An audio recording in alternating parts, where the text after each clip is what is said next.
What is up? Welcome to the Matriarchy. Ask and ye shall receive. Don't say peaceful protest never got you anywhere. You know, we witnessed a beautiful demonstration of American democracy right here in our very chat. The people asked, they demanded we be here, and you know what? They were peaceful. They demonstrated appropriately. They made their message and their demands clear, and so here we are. You win. You got it, guys. You fished your wish.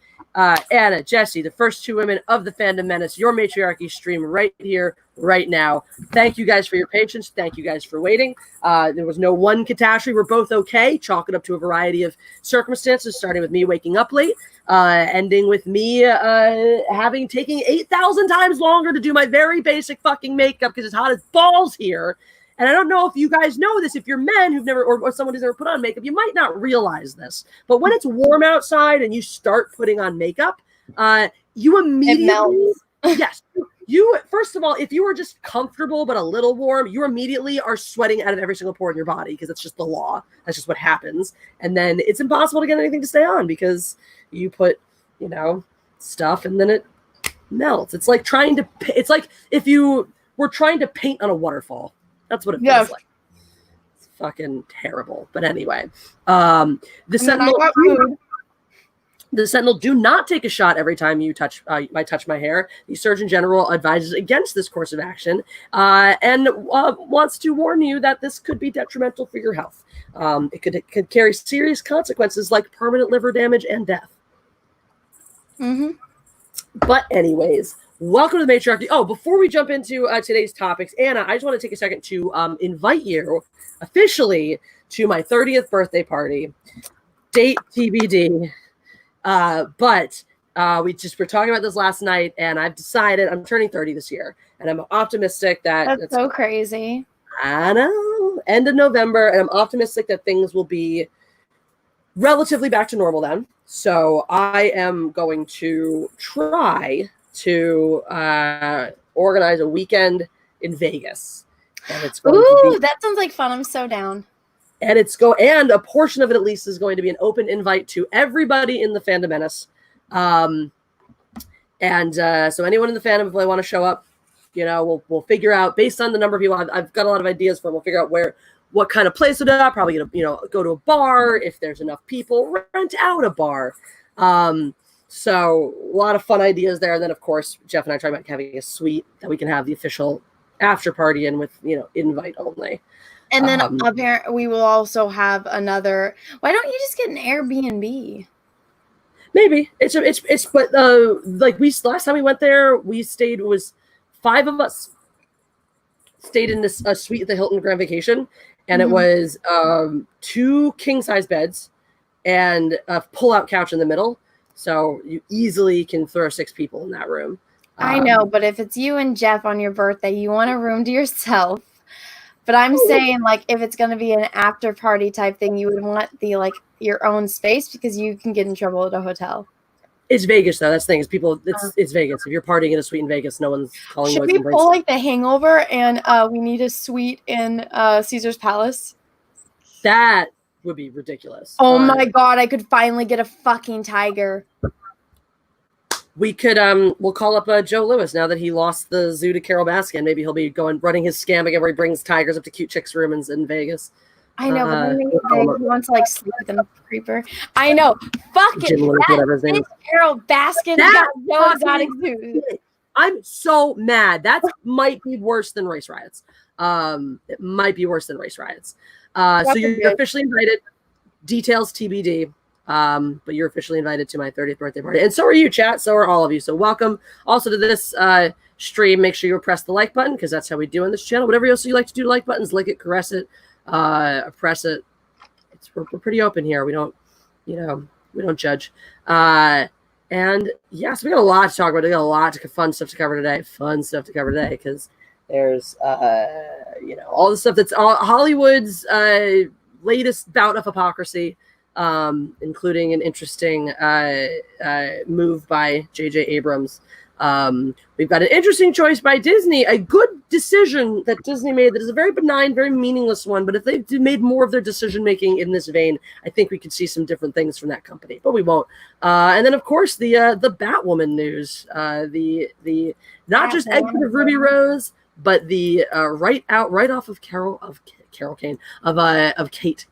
Now, you can't ever write out Carol Kane. She's a national treasure. We love her. Here, you want to share my screen? Sure thing. So, for those of you that do not know, here's a thing. So, it's a thing about a thing. So, I retweeted this thing because it's this interview with J.J. Abrams where he makes a statement about enough white comfort. Now, I retweeted and I said, enough white comfort, says the millionaire from his mansion. I did not mention his race because I was going to say something, but then I was like, nah, somebody's going to throw a bitch fit, so I'm just going to leave that out there. He's a fucking millionaire. He's tweeting from a mansion. He's also a white guy. There is no universe in which being Jewish has ever superseded being white. Because that's the thing. Even if you're, like, you can be ethnically Jewish and still white. There are ethnically white European Jews. Ashkenaz, like me. I am both culture. I'm 50% ethnically Jewish, as well as, you know, culturally, religiously Jewish, etc. And I am very white. That is the stupidest thing for someone to say. Because wait. So I specifically left that out, and then somebody retweets it. J.J. Abrams is Jewish. It's like, I never fucking said he wasn't. What is the name of that person who retweeted? I really need to go, you know, put them in their place right now because I don't see if I can find it. This account at Guru George. Okay, let's set you straight, sweetheart. Let's set you straight, sweetheart, because that's like I don't understand. Well, this person follows me, so I don't know if they were just being sarcastic or if they were if it's a troll. That bothers me. But I don't know. You can usually figure it out. It's based on this article, but yeah, and that's something since we do have a Jewish person on the panel, Jessi. This dude's still white, yeah? Very much so. He's whiter than I am, for fuck's sake. Yeah. And I am both white and Jewish. Also, I'm sorry, but a white film producer, director, writer, etc., who is Jewish is not underprivileged. Like, I'll say things to people. Those people are always like, oh, the Jews control the banks and the media and the this and the that. I'm like, these are evil conspiracy theories that have fueled anti-Semitism for years and years and years. And then people go, and the Jews control Hollywood. I'm like, and that one's 100% correct. So, yes, the Jews, I don't want to say control Hollywood, but Jewish people have enjoyed a great deal of power on the production side of film for a long time. Gersh is one of the top talent agencies in the city and the world, and that's a Jewish couple that runs that. Well, to be fair, in their defense, it's like they worked for that. Like these empires have been built for what 100 years now. Some of the Jew put the work in the beginning and helped make the company what it is. So I mean, exactly. Some of the reasons why Jews have ended up doing very well for ourselves in positions like these are places where Jewish people saw an opportunity, not because we're evil masterminds trying to take over the world, but Jews have gotten into certain things like banking because there was an opportunity that either we were forced into or we saw an opportunity where other people didn't, and we saw those opportunities and sought out and found those opportunities, not because, oh, Jews are so crafty and they want to take over everything, because we're not allowed to do shit.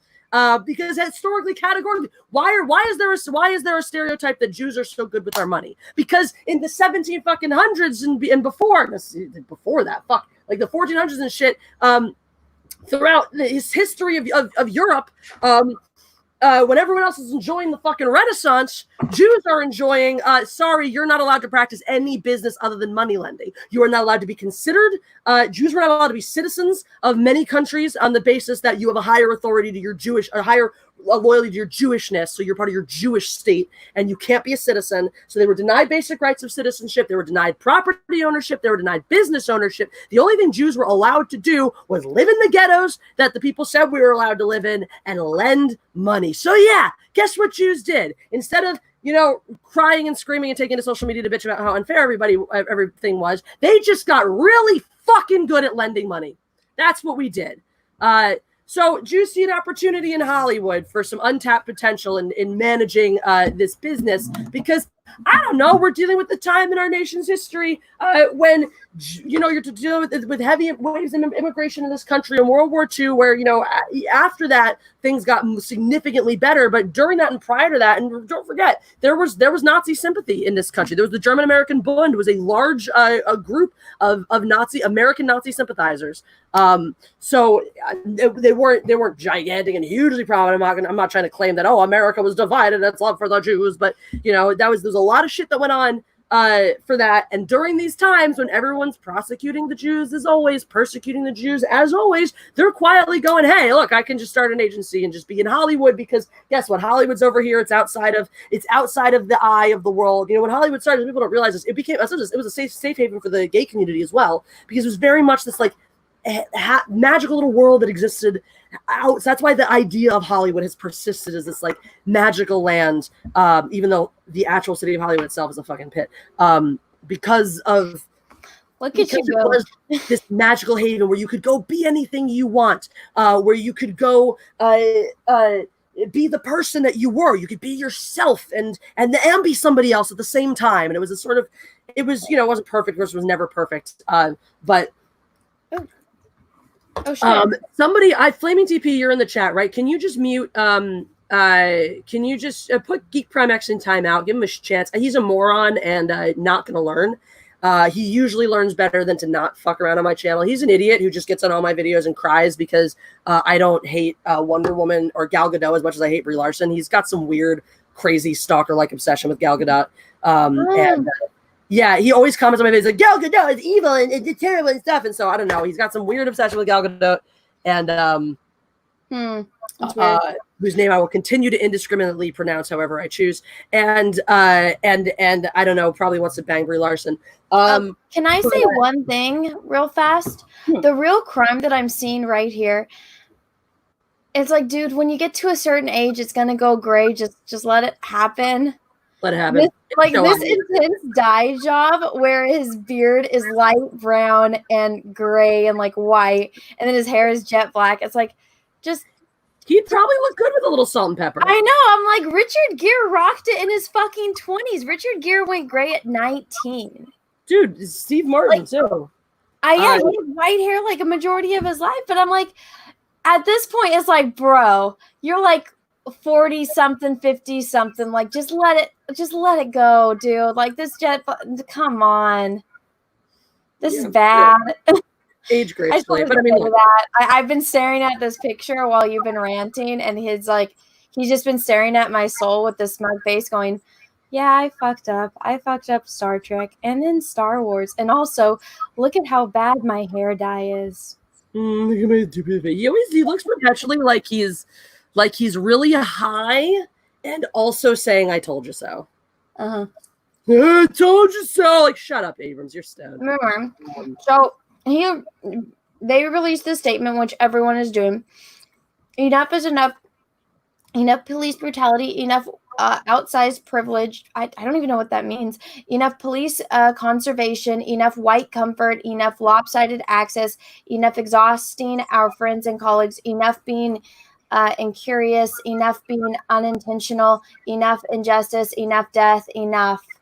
And yeah, so that's what everyone's tweeting this shit on Instagram. And I'm like, I look at Instagram to look at fucking dogs. I don't want politics. So, of course, though, in the what is his response? This enough. We're so sick of it. We're so over it. We must unite. We must speak out. We must do all these things, all these things. Cool. So what's JJ going to do about this? What's JJ going to do? Donated $200,000 to Black Future Labs, Black Lives Matter Los Angeles, Community Coalition of South Los Angeles, Equal Justice Initiative, Know Your Rights Camp.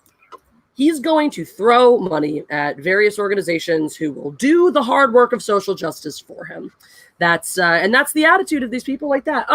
Someone like J.J. Abrams, a company like Bad Robot that has that level of wealth and influence. Imagine if you were really committed to social justice and you were really committed to inclusivity and you were really committed to reform and whatnot. Why not start a committee, start an organization, start something dedicated to reforming laws and practices you feel contribute to racism in our society? Why not do that? Why not actually take real action? Or even do what Tony Hawk did and take a minute to call in on police it was a police meeting because our police chief in Los Angeles said some really dumb shit about the protests, and people were calling for him to be fired, not canceled. They were legitimately calling for him to resign because he said that the people looting are just as responsible for George Floyd's death as the cop who leaned on his neck. And that's sort of a dumb and really insensitive thing to say. Really, to be honest, it's just an incredibly ignorant thing to say, given what's happening around you and given your position in trying to control that. So people, and I think in this instance, were rightfully calling for his resignation in that situation. I think that these things need to be handled delicately, and I think you see some people doing that really. What I will say about this is I've been impressed about how on the same page much of our society still has about or has been on this. I think we've all been on the same page, and people who are usually bitterly entrenched in their partisan bickering and whatnot have come together in politics too. Almost all politicians have come together on we need to approach this with compassion. We need to be understanding. We're all, we all acknowledge. That's what I said. I'm like, it doesn't matter what end of the political spectrum you are. And I try to stay as apolitical as possible because I don't think politics belong in pop culture and not like my movies. I don't need to know what your politics are to see a movie about Jedi. But if the politics have to do with the Star Wars and the evil emperor trying to infiltrate their politics and become the emperor, that's the only time I fucking care about it. But just being a human fucking being and watching that video where he died, it's like that asshole having his knee on his neck was unfucking necessary. It's like he's already on the ground with handcuffed. He's not getting up. If anything, maybe having your hand on his back, you do not need your knee on his fucking neck. Anyone that's not a psychopath can see that and see the problem. And I think that's why everyone's kind of united in that cop needs to go to jail. The other cops that stood by and did nothing. I understand that in a position like that, when you have a crowd and it's like, oh, I don't want to not support my boy. It could have just been somebody tapping on the shoulder saying, hey, I'll take over. There's always a solution. Excuse me, I'm going to get the hiccups. But there's always a solution to the problem. And the fact that they just stood by and said, don't do drugs. And it's like, and everyone's like, what the fuck are you talking about? Get their fuck. I don't care if he's on drugs. Get your fucking knee off his neck, Yeah, exactly. It was terrible. It was really. I haven't even watched. That's when I didn't watch it. Don't watch it. I watched it, and at first I'm like, because I didn't know what it. I remember I saw Josiah had tweeted it, and he's like, the cops murdered someone, and I was like, what? And then I watched it, and I'm like, is he dead though? Is he at first I was like, did he just pass out? Is he actually dead? And I was like, is it one of those things where he just lost consciousness and they're gonna take him to the hospital and people are blowing it up on social media? Oh, he's dead without getting confirmation. But then I was like, it's like, oh shit, no, he's he died. He's very dead. He got very killed. Yeah, it's really surreal, the fact that me and millions of people at this point now have watched a video of somebody die, and it was completely preventable. That he did not need to die. He's not trying to run away. He's not, he's not oh, did they just change our curfew? Sorry, I just got an alert that says our curfew's 10. Oh, I got the alert too. Yeah, LA County is, because I had to drive over to Target. I had to drive over to Target to get the baby. And I had to enter LA County to do it. And the second I crossed over into LA County, I got the alert saying, everyone in LA County go inside at 9, because if they catch you outside after curfew now, you get a $600 fine. Yeah, the alert we just got, I don't know if this is a mistake again. I know they've had some issues where they sent us Glendale's alert the other day for 5 when it was supposed to be 6. And I did watch the FedEx video and I couldn't finish it. Did you watch that one? No. Don't watch it. It's okay. It's people were trying to loot a FedEx truck, and this guy got down to kneel so people could climb on his back. And the FedEx driver was in the truck, and he realized people were trying to loot, so he drove off. And the guy got sucked under the tire, but he was caught on it. So the truck was dragged and dragged him. He died, but oh my god. And so I watched a few videos. I watched I think on air. I just watched. It was a real, like, you could see like where he was kneeling, but then after the stream, we like he just found it and he was showing me, and I couldn't watch that one because somebody literally ran right next to the tire filming it, and you just see the guy. Oh my god! Why run next filming it? Stand in front of the car and be like, bro, stop. They tried. He was running along the truck. People were running, but the truck driver is like, these people are trying to loot me. They're probably trying to bang on my truck saying to stop, or like so that I can loot you. God. He didn't know that they were trying to stop the truck from actually, whatchamacallit. That's so upsetting. In less upsetting news, super chats. Ha ha ha ha ha ha ha. Super chats. I'm thinking about it's like making me ugh. My sister has actually been out in Philly Really? in protests, and she had some footage. There was some footage that was released where they just gassed a bunch of protesters, and they claimed you can see from above from the helicopter them all getting gassed and coming out from under a bridge and stuff. My sister was there, and then she has there's a video too of exactly what happened under the bridge.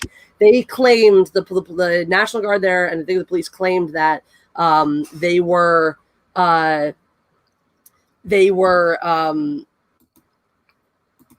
were a bunch of protesters that had surrounded a car under the bridge, and they were trying to knock it over. There's a video of what happened under the bridge, and none of that happened. There's more peaceful protesters just peacefully being under the bridge. And when the police and the National Guard started escalating, even there was a woman, you could hear her on the video saying like, please don't, we're not doing anything wrong and whatnot, and they didn't give a shit. So there's been a lot of tension on both sides, and it's tough, and it's unhelpful to say things like this because it erases the idea that every peaceful protester out there is a rioter, or it erases that there are peaceful protesters. There are people looting. There are people taking advantage of a situation to do things for themselves. There are people using this situation as an excuse for bad behavior, and there are thousands and thousands of people protesting peacefully. There are, to say that these are all just riots and looters and terrible people and whatnot is to say that every police officer is terrible and deserves to be jailed because a few of them do these terrible things. And I think we just need more compassion on both sides, because I've talked to some people directly who are protesting, and their attitude is, you get rid of the police. Every police officer should turn to their badge right now. They're all bad. And when you try to tell them something about, here was an example of a sheriff who walked with the protesters instead of trying to put them down. Here's another situation where you see the tweet of somebody say, stop posting stuff about cops being nice. You're ruining it for us, or something like that. Let me see. I've heard people just say that, the cops are kneeling for the photo ops, and they're turning around and gassing you right after. They're kneeling over here to distract you and distract the media from the stuff they're doing in that part of town. I'm like, you cannot vilify everybody at once. We need to stop treating people like we're part of, like every person and is as bad as the worst actions of the group they're a part of. And that's what we do. That's unfortunately what we do. We've treated every Trump supporter like they are, the outlying person with KKK ties or overt white supremacists who wore a MAGA hat, and maybe there's a higher proportion than with previous presidents, but it's not the majority. And then we treat every person who says Black Lives Matter now. I mean, now it's literally everyone saying, we treat every person who makes some statement, pro diversity or pro inclusion, as you're a psycho liberal who hates, justice in America. And it's like, it's these ridiculous things that because a few people are like this. Okay. So everyone's like this. Some people are behaving poorly in the light of these protests because some people are making, bad decisions or saying things that are not what most of the people agree with. We can't demote the status of all of these protesters. Oh, they're just no good, do nothing rioters, looting, stealing, blah. Unless we're gonna do the same thing and say, well, all the police are just racist, murderous pieces of shit because There are people were sharing these pictures of Huntington Beach because I went to go look, and they're like, look at this protest, like look at when they were protesting having the beach opens versus now, and when there's the beaches for like let it open the fucking beaches so we can go do something. It's like you're already social distance at a beach. It's not like you go and sit right next to someone at the beach. It's like Huntington Beach is very big, and it's like there's more than 6 feet in between people, and so that is a peaceful protest. Nobody's looting, nobody's rioting, and so it showed the difference between that and then the protest today, and how there's like a ton of cop cars, and it's like because people are throwing bricks, people are trying to loot the stores. It's like that's why. The one statement I will make. I don't want to get into political conversation. I don't want to get into too much political stuff. But there is another difference because interest in fairness and interest in fair coverage. There is a difference in how, largely in how the protesters are. Now, there were protests in Michigan that got violent last month over reopening. Mm-hmm. Jeff knew stuff about that because Dion lives out there, and so, but he's got his headphones on, so he can't hear me. But I know there were protests that got violent, that got hairy, not to the same extent because they're also smaller. I mean, part of it, some of it is just volume. If you look at the size of the size of the protest for this versus the size of the reopening protest, these are much larger, and so there are going to be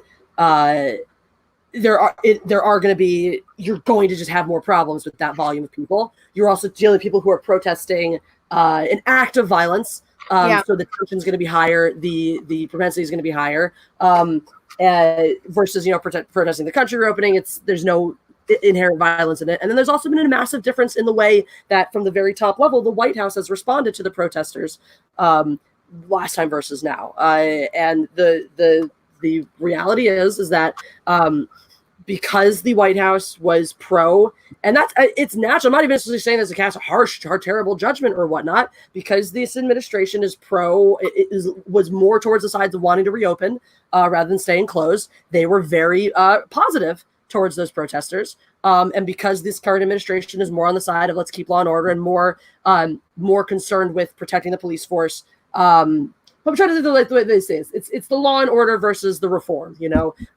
This administration is more focused on keeping the status quo rather than pushing for social reform. So it's going to take a harder stance towards something like this. And if you want to get outraged by what I just said in the chat, I can't help you. Honestly, like if people are outraged by what I just said, I took no stances. I cast no dispersions on people who believe any way or another. I even gave very logical reasons for why the administration response is what it is. So if you want to sit here and say you're just a crazy Trump-hating psycho, then you're part of the problem. And that's where I land on a lot of this stuff. And that's where I land on all of this. Is where I land on Star Wars. Every issue from us bickering about Star Wars to us bickering about race to us bickering about politics is if you are not listening to people who say things you disagree with, if you are instantly writing people off the second they make a statement that you don't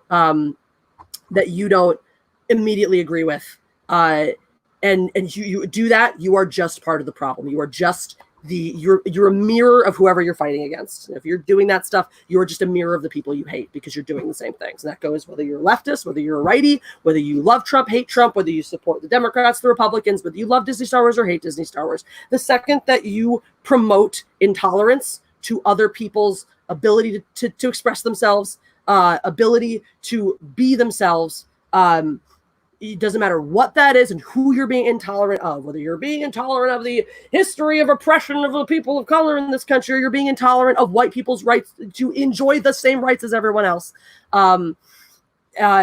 You're being intolerant, and fuck that. We need to be part of the conversation. We need to talk. I had this conversation with somebody. I ended up tweeting this because this is my ultimate stance. I was trying to have a conversation with somebody who made it very clear when this person turned around and said, look, I don't have all day. I'm out there trying to do good for the community and help this and help that and do these things. I don't have time to sit here and fight with you and try to get it through your head what's happening. I'm like, this is the problem, is you're not having a conversation, listening to what I'm saying and responding to me. Your whole point in this conversation is trying to tell me why I'm wrong and why you're right. And my response to that was, and this is my general stance right now when people try to tell me what I'm supposed to think and supposed to believe, is, gee, I really wish you were as open-minded as you're expecting me to be right now. Well, no, it's like they just expect you to sit there, get yelled at, and be told, you are not right. I am right. Everything I say is correct. And you will sit there and you will listen to me, or else, because I am smarter than you. And it's like, do you think everyone in the world is stupid and you're like God's gift to fucking earth? Do you? Because that's what it seems like. Exactly. I mean, there's a limit, because like there's sometimes when it's like if somebody's just being an asshole and screaming at you, and it's like you don't even want to hear my opinion. You just want to come scream at me because your mind is made up, and I have the choice to listen to you or to not listen to you. Like, because there is a limit that some people can take, and I always say it like this: it's like if like I come up to you and like you're doing that, but if this is a difference, if I'm just walking into a store and somebody tries to start screaming in my face, like in front of the store, you need to buy marshmallows because if you don't buy marshmallows, you're fucking racist. And I'm like, well, I don't like marshmallows. Like, I don't like the taste of them. Like, I love sugar, but I don't like the taste of marshmallows. And this person says, no, you're fucking stupid. You're racist for not liking marshmallows. And I'm like, well, I'm not going to eat them, so you can have more of them. Like, I personally just don't like marshmallows, So it's like there's a limit to when you go above and beyond. You're a crazy person, like in coming into my space. And it's like if I go up to you and I want to know, hey, like let's have a conversation about it. That's different. But it's like if you come to my house or if you enter my bubble and I was, peacefully ignoring you because I was like, you do your thing, I do my thing, homeboy. That's a little bit different. Like with these protesters, I went out today and where I live, it's actually peaceful. And I was watching people tweet. Like I've been watching in like all of the, in my town and then all the towns around me, because I live in Orange County. So all the towns touch. It's unless you're from here, you kind of don't know when one town ends and another begins. So I've been watching it, and like the moms, I'm not even lying, soccer moms are on fucking top of this shit. They're all in this group, and it's not just on Twitter, it's on Facebook too. They were walking around like going, this license plate isn't from California. This one's not from California. This is it. And it's like all the people, they're like, look, everyone in front of City Hall, so respectful. Then like, who the fuck are these people breaking into all of these grocery stores? Grocery fucking stores. Oh, Jess, your screen's on. What my oh shit. Ha! I forgot I was sharing while I was still tweeting. That's fine. I'll still respect this round. You guys can watch me respond to this. I brought this up to show you guys something. I totally forgot I was sharing. Thank you. But I'm totally happy to you guys. I don't mind what you I'm like, fuck, what am I supposed to like when it's one of the thing with the grocery stores and the TVs, and exactly what you're saying is like whatchamacallit. It's like you're not doing this to make a point, you're doing this just to steal, just to get things for yourself. No, and I saw that like Tim Pool, he tweeted and he's like, this one chick that said like had a sign that said Black Lives Matter, and then the next sign it's like her with a bunch of shit that she stole. And like half these people are literally just coming to the big towns to protest just so they can loot, Yeah, exactly. There are people actually coming into the cities from outside just for the purpose of destroying shit and causing problems. And some of it too. I mean, you were always going to have this. As we're looking at a country that's finally feels like it's been released after weeks and weeks and months of being pent up inside. And so yeah, there's some people with not great intentions who you're just like, I have all this pent up, whatever, like, hey, it's a great excuse to run around and bitch slap some people. So what are we saying here? No, violence is never justified unless you were already threatened. Well, I saw this one tweet and it said all the people in like this tiny town, that every single one that got arrested were from out of state. Like this person's like, it's a very small town. Every single person that got arrested. And that's bullshit, by the way. And that's total bullshit, by the way, that people are doing that. And it's also bullshit, by the way, that we feel very entitled as armchair commentators to cast judgments on who those people are without knowing anything. Because I hear a lot of people going around saying everybody, looting and causing this and whatnot. These are all just, MAGA people trying to make the protesters look bad. And then you had, of course, everyone on the other side saying, no, everybody looting or vandalizing or doing these things is all Antifa. And the reality is, honestly, the majority of people are probably just people who don't have a dog in this race at all, who don't give a shit one way or the other, and are just using it as an excuse for bad behavior. Are there politically motivated people? Like, is Antifa out there causing problems? Probably. Are there MAGA people out there causing problems? Probably. There's a lot of selfish motherfuckers and who are just out for themselves. So, oh my God, Netflix is jumping on the bandwagon too. So this came out, yeah, whatever they posted this one pissed me off. And it goes into exactly what you were saying about live and let live. You know, don't come into my space and tell me what to do. If you want to say whatever you want, believe whatever you want, make your statements, but don't fucking tell me what to do. So that's what pissed me off about this one when Netflix came out and said to be silent is complicit, Black Lives Matter. So my thinking was, whoa, did Netflix just call everyone who didn't? I ended up going on a rant on this because, like, turns out I have more to say. Did Netflix just call everyone who didn't tweet Black Lives Matter racist? I am for Black lives. I'm for peace and justice. I'm for honoring the memory of George Floyd. I am not for being told that I better fall in line with the right side and post its talking points or else. Yeah. And this is what pisses me off. If you guys want to read on, I would need to, do a dramatic reading of my, little Twitter rants right there for you guys to see if you want it.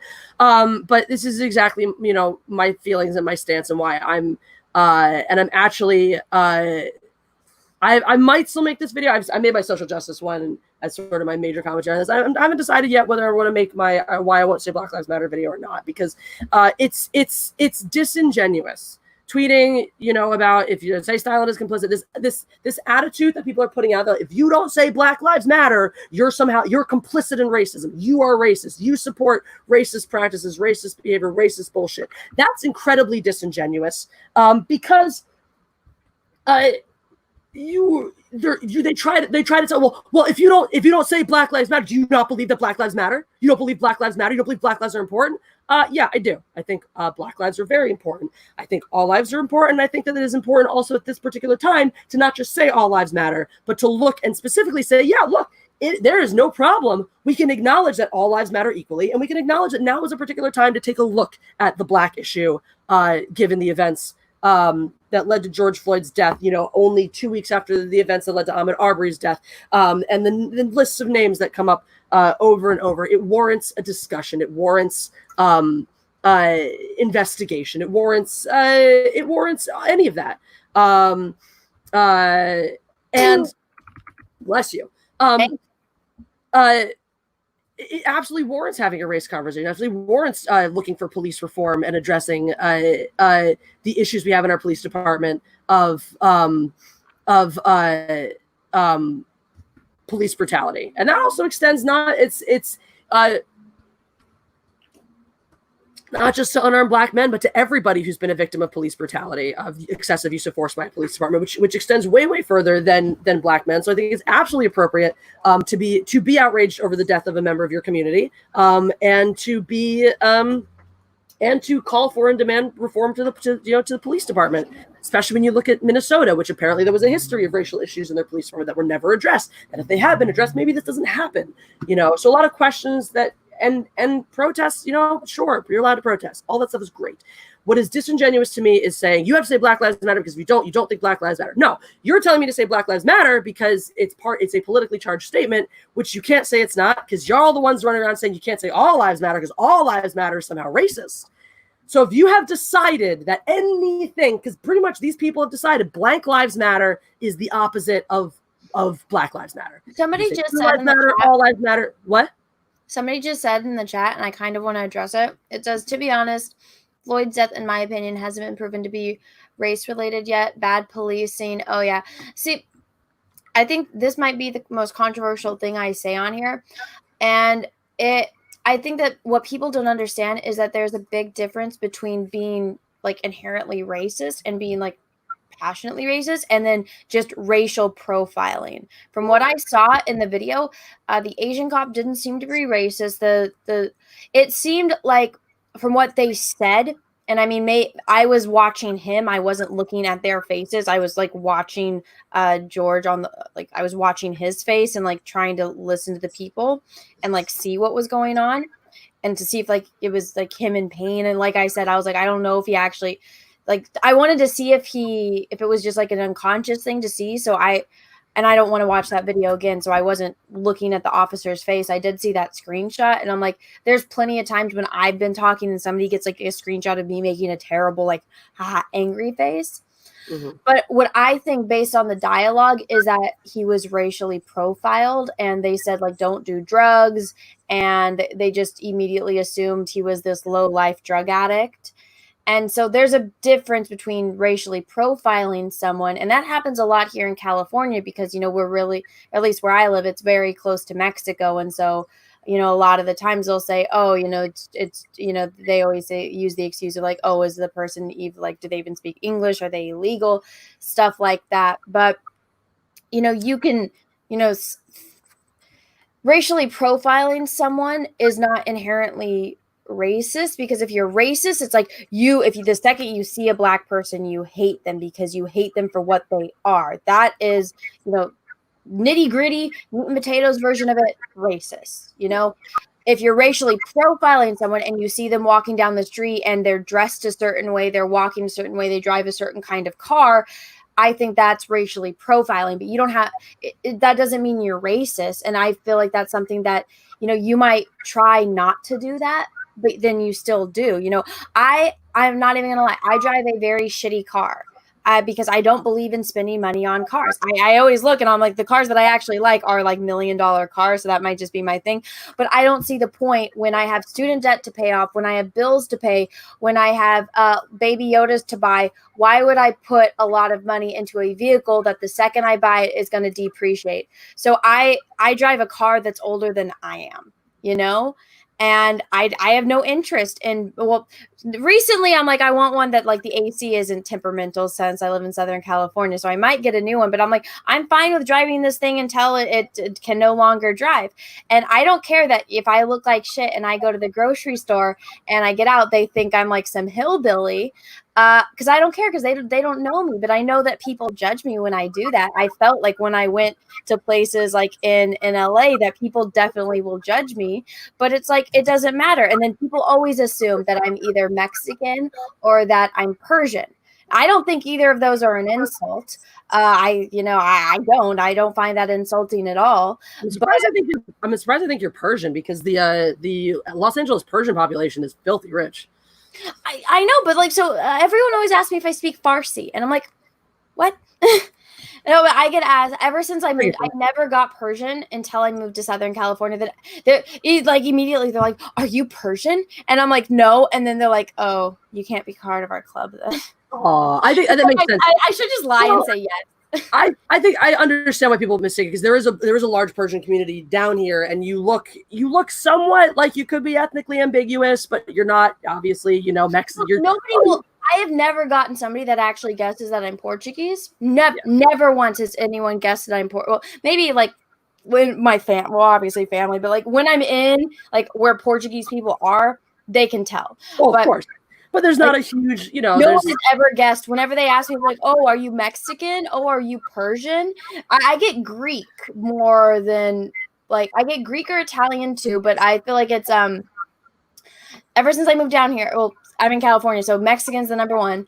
But the Mexican people know I'm not Mexican. Of course. Whatchamacallit, then Persian, that's like it's now become the number one thing everyone always assumes. Then the third one is always Greek. I get like Spanish or Egyptian before I get Italian, but Italian is one too. And then I say, "Oh, I'm Portuguese." And like, "Oh," you know, they just don't think of it. And I'm like, not to drive things too much back into the race conversation, but I just want to tag on, because I thought you made a great point when you were breaking down the difference, you know, between overt racism, casual, and profiling, and there's also a lot of subconscious bias too. That's what people don't even realize, and that's why what makes this conversation so tricky sometimes, and why this is one of those situations. I'm not not whether it also, to a sense, doesn't matter. We'll get to that part too, whether or not this was a racially motivated act when you take it in the context of certain other things. Now, the other side is, unless the cop comes out and says, "Yeah, you know," at some point, like takes a test that proves he has unconscious bias, or comes out and makes a statement saying, "Yeah, I realize that in my body of work, I've been unfairly harsh on Black people." You know, we're just not going to know. And he might not even know too, because again, it can be subconscious bias where you've been trained to look at society in a certain way. I mean, how many people after Ahmaud Arbery was killed said he was asking for it, he's a thug, he's a criminal, he's a this, just based on the fact, you know, the very little they knew about him. And And that's subconscious bias. You don't even realize necessarily you have those, that you're so quick to do that, unless you're faced with a situation where if you had the exact same scenario happen, or almost the exact same scenario happen, and it happened to be a white person, you had a different reaction. That's really the only way that somebody can definitively say you are racist, is if this cop in another situation, if the man is white, if he reacts differently. Well, you can also say like the different, like I saw that picture of him that everyone's using where he's dressed differently. Like in that video, he wasn't, and I mean, I do that all the time. I run, like, I think he went to the store and like somebody called the police because they thought he was writing a bad check. And you know, the whole thing is that it could be shit, you know? It could have been a counterfeit 20. He could have been counterfeiting money. You know, if you read the backstory for him, he had been arrested previously on a violent, a robbery with assault charge, I believe was what it was. I remember something about how it was over $20.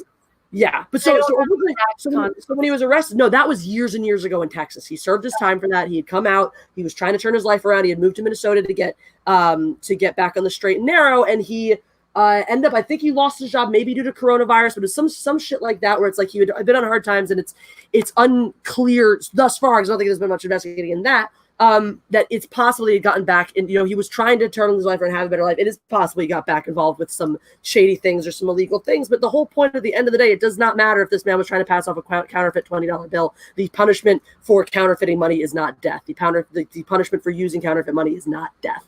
And that's the thing I would think we really need to keep in perspective here. Is it doesn't. There's a lot of parts of these conversations that don't matter. Like.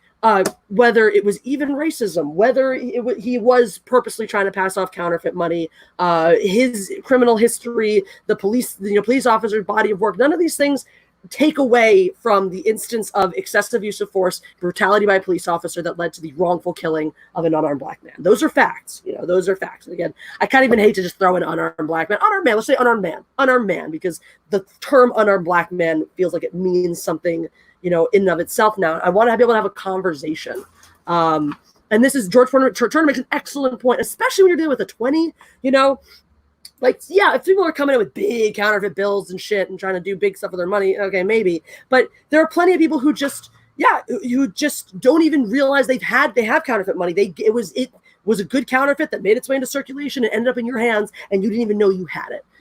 So even if he was, so there's no evidence to say one way or another that he was actually doing that. Now, what I've said about this story too is I understand if the police are going to, when they approach him initially to start an interaction. Let's say they ran the plates on his car and it was registered to him, and they find out his arrest history and see that he was convicted previous, served time for a violent crime previously, and they want to approach with caution.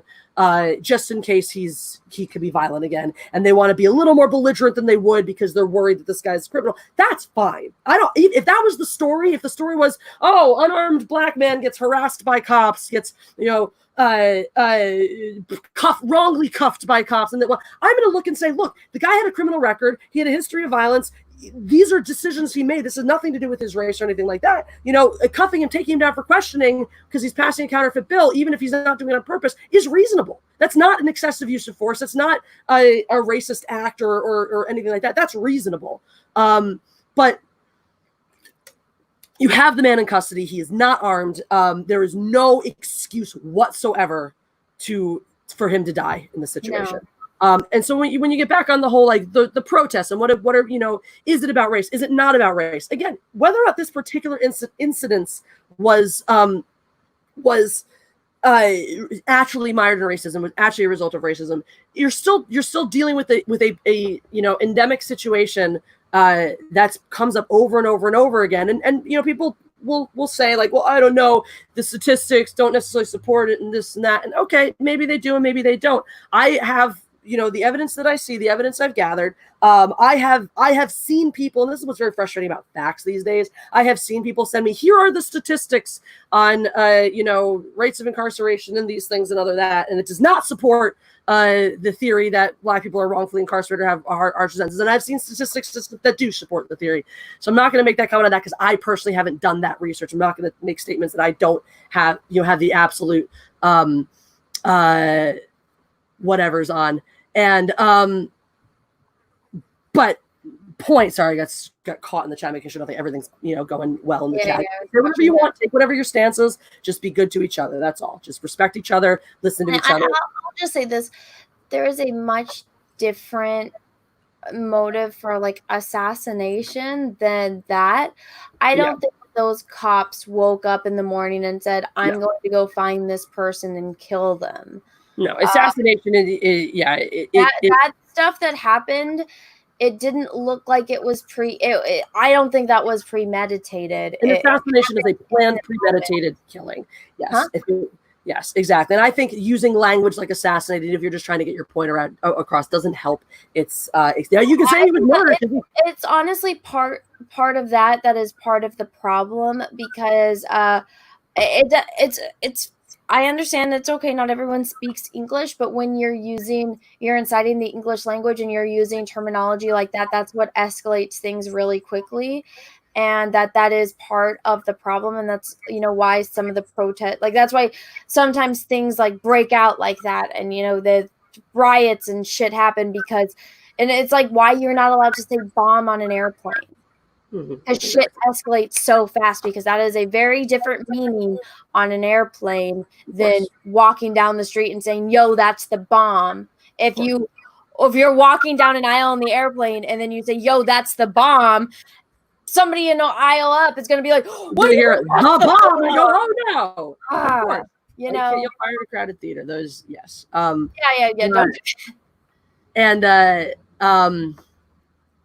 But that's. I will personally say, from my own personal experience, I have never known none of my I already just immediately sound racist saying none of my black friends. I have never had a black friend who doesn't have a story about the police using excessive force on them in a situation where they were doing nothing wrong. I have many stories from black friends, black people that I know, where excessive use of force was used against them, where they feared for their lives in a situation where they actually did nothing. And some of these things also, you talk about statistics and whatnot and things like that. Some of these things also go unreported. The time that somebody I know was pulled over, suspected of drunk driving when he was stone cold sober, dragged onto the asphalt and had his face ground in the dirt and a gun pointed at him when he literally did nothing. That didn't go on the record anywhere. That probably went into the cops report as, traffic stop warning. Traffic stop, suspected DUI, no DUI issued. Probably driver appeared to be sober, whatever it is. That didn't go under any. There was no record of that incident. There's no, this guy certainly didn't go get a lawyer or anything like that, because we got time for that shit. Which sucks, because unfortunately nothing's going to change until every single time somebody experiences, these kinds of injustices, they got a lawyer and fucking sued, because stupid, but. Anyway, faux pas, I agree with this statement. I think whenever politicians use statistics, they should provide reference to raw data and compilation methods, especially because 80% of statistics are made up on the spot. So that's always one of my favorite ones. Let's catch up with a few super chats, and then I want to. We do have a couple more things to cover regarding this. Named chiefly, I wanted to go over some of the things. John Boyega was out protesting in the UK, and I do want to read a little bit of some of the stuff he was saying. I just think it's interesting. I think it's talk about our boy from Star Wars land who has frequently popped up in the center of various, not quite controversies, but he usually has, when everyone else has something to say, John Boyega usually has something to say. So we'll check in and see what he has to say. But first, super chats. If this screen will load. Sorry, maybe we'll check in with John Boyega sooner rather than later, because I am trying to refresh my screen with my super chats and it just won't load because my internet is stupid. This is great. This is fun. Oh, there we go. No, just kidding. Hey, okay, awesome. Also, press the like button, guys. We're 9 away from 100 right now, so I think we can get there in about a second. If everyone if anyone who hasn't just wants to drop an impression on that like button. Also, make sure you subscribe to that Star Wars girl. She's right there. She's awesome. You should sub to her. Super chats. Mr. Another starts out off with the $5 well before we even showed up, about 40 minutes before we even graced the chat with our presence, and said, I've only come here to troll Jessi and Anna and chew bubblegum and all out of bubblegum. I love Mr. Another. He's the best troll ever because he trolls via super chat, so we love him for that. And he's a lot of fun. I just enjoy the parts of the night where he goes good night, and then like 3 hours later is still sending super chats. So thank you, Mr. Another, for the super chat. The Hunky Chunky Funky Monkey says, I have come here to chew bubblegum and hit Jimmy Snuka with a coconut, and I'm all out of Snuka. But not coconuts, apparently. So thank you, Hunky Chunky Funky Monkey, for that super chat. Mr. Another says, start streamer, we looting riots in chat. Or we start looting riots in chat. Well, you can loot and riot this chat all you want. You're allowed. It's a free country. It's a free chat. And actually, on my channel, looting and rioting is more than permitted. It's actually encouraged. So go for it. So real quick, Hey, just since you brought it up right here, do you think ladies that on some point on some level this was poor training? Yes, I absolutely do. I think reforming police academy training practices and use of force training practices and continuing use of force practices or continuing to do use of force training with police officers will help these things. Yes. So Mr. Another also says, it's YouTube power couple, Queen of Swords and Hobbit of Endor. Oh yeah. So you know how everything that happens on my channel is now canon? It's canon now that apparently I just have a gajillion wives. I just have a harem of wives in the Fandom Menace, including Jeff. My first 2 wives were apparently you and Jeff. So you and Jeff are my wives now. Also included amongst my wives are all of Midnight's Edge and Mecha Random, I believe. I don't even think Mecca knows yet, but someone should probably tell her she's married to me now. I think I might now also be married to Sean Firefart and his wife Ashley, to Go Big Boy Go Home, great channel. And yeah, so yes. And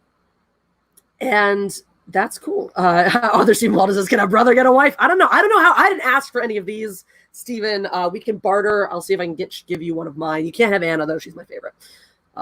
Anna's my favorite wife.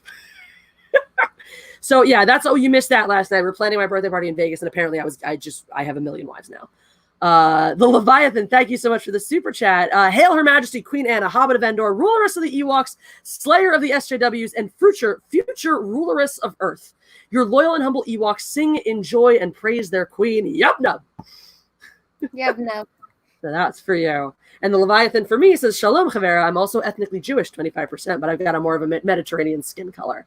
That's Sephardic Jews. Jews who are ethnically Sephardic have a darker skin color. So there, Sephardi. You probably may, perhaps that 25% is Ashkenazi and it's taken over by your Mediterranean side, or perhaps you're of Sephardic descent, and that's attributes to that. But anyway, Shalom to you as well, and I hope you are well, and I hope people are not co-opting your fucking identity to make a point, like they're doing with fucking Romans, which is so stupid.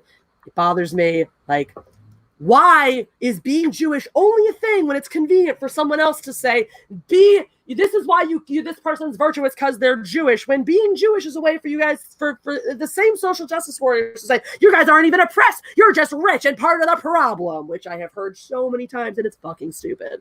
No, Jews have had probably the longest history of oppression of any of the people whose rights you're fighting for, so fuck you, die.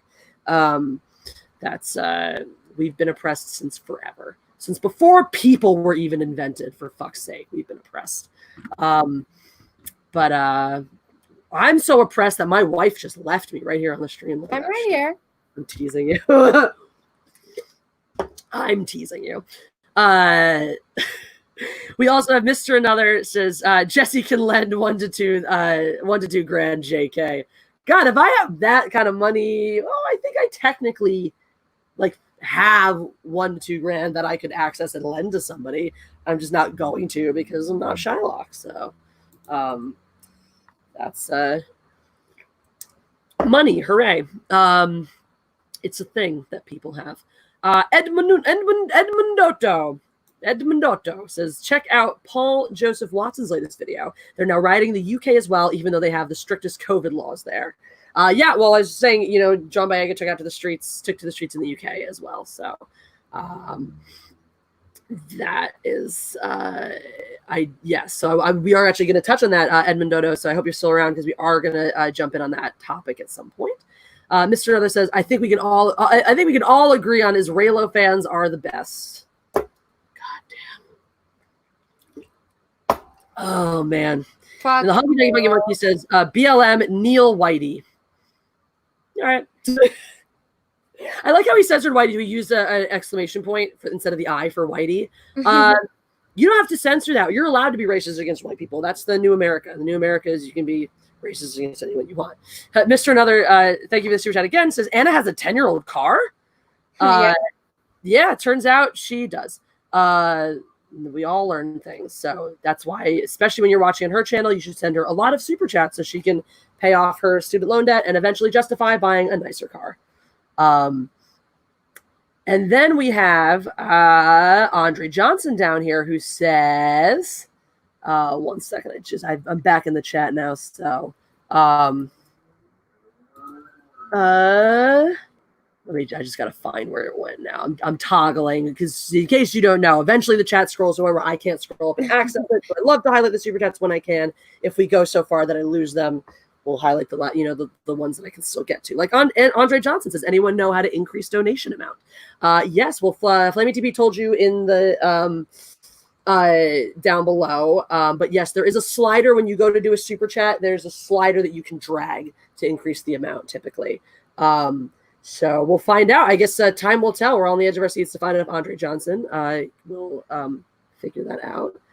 And Beth says, my cat just threw up on my bed. Sorry, Beth. I know one of your cats gets a little pukey. Nice choice. Right on your bed. That's delightful.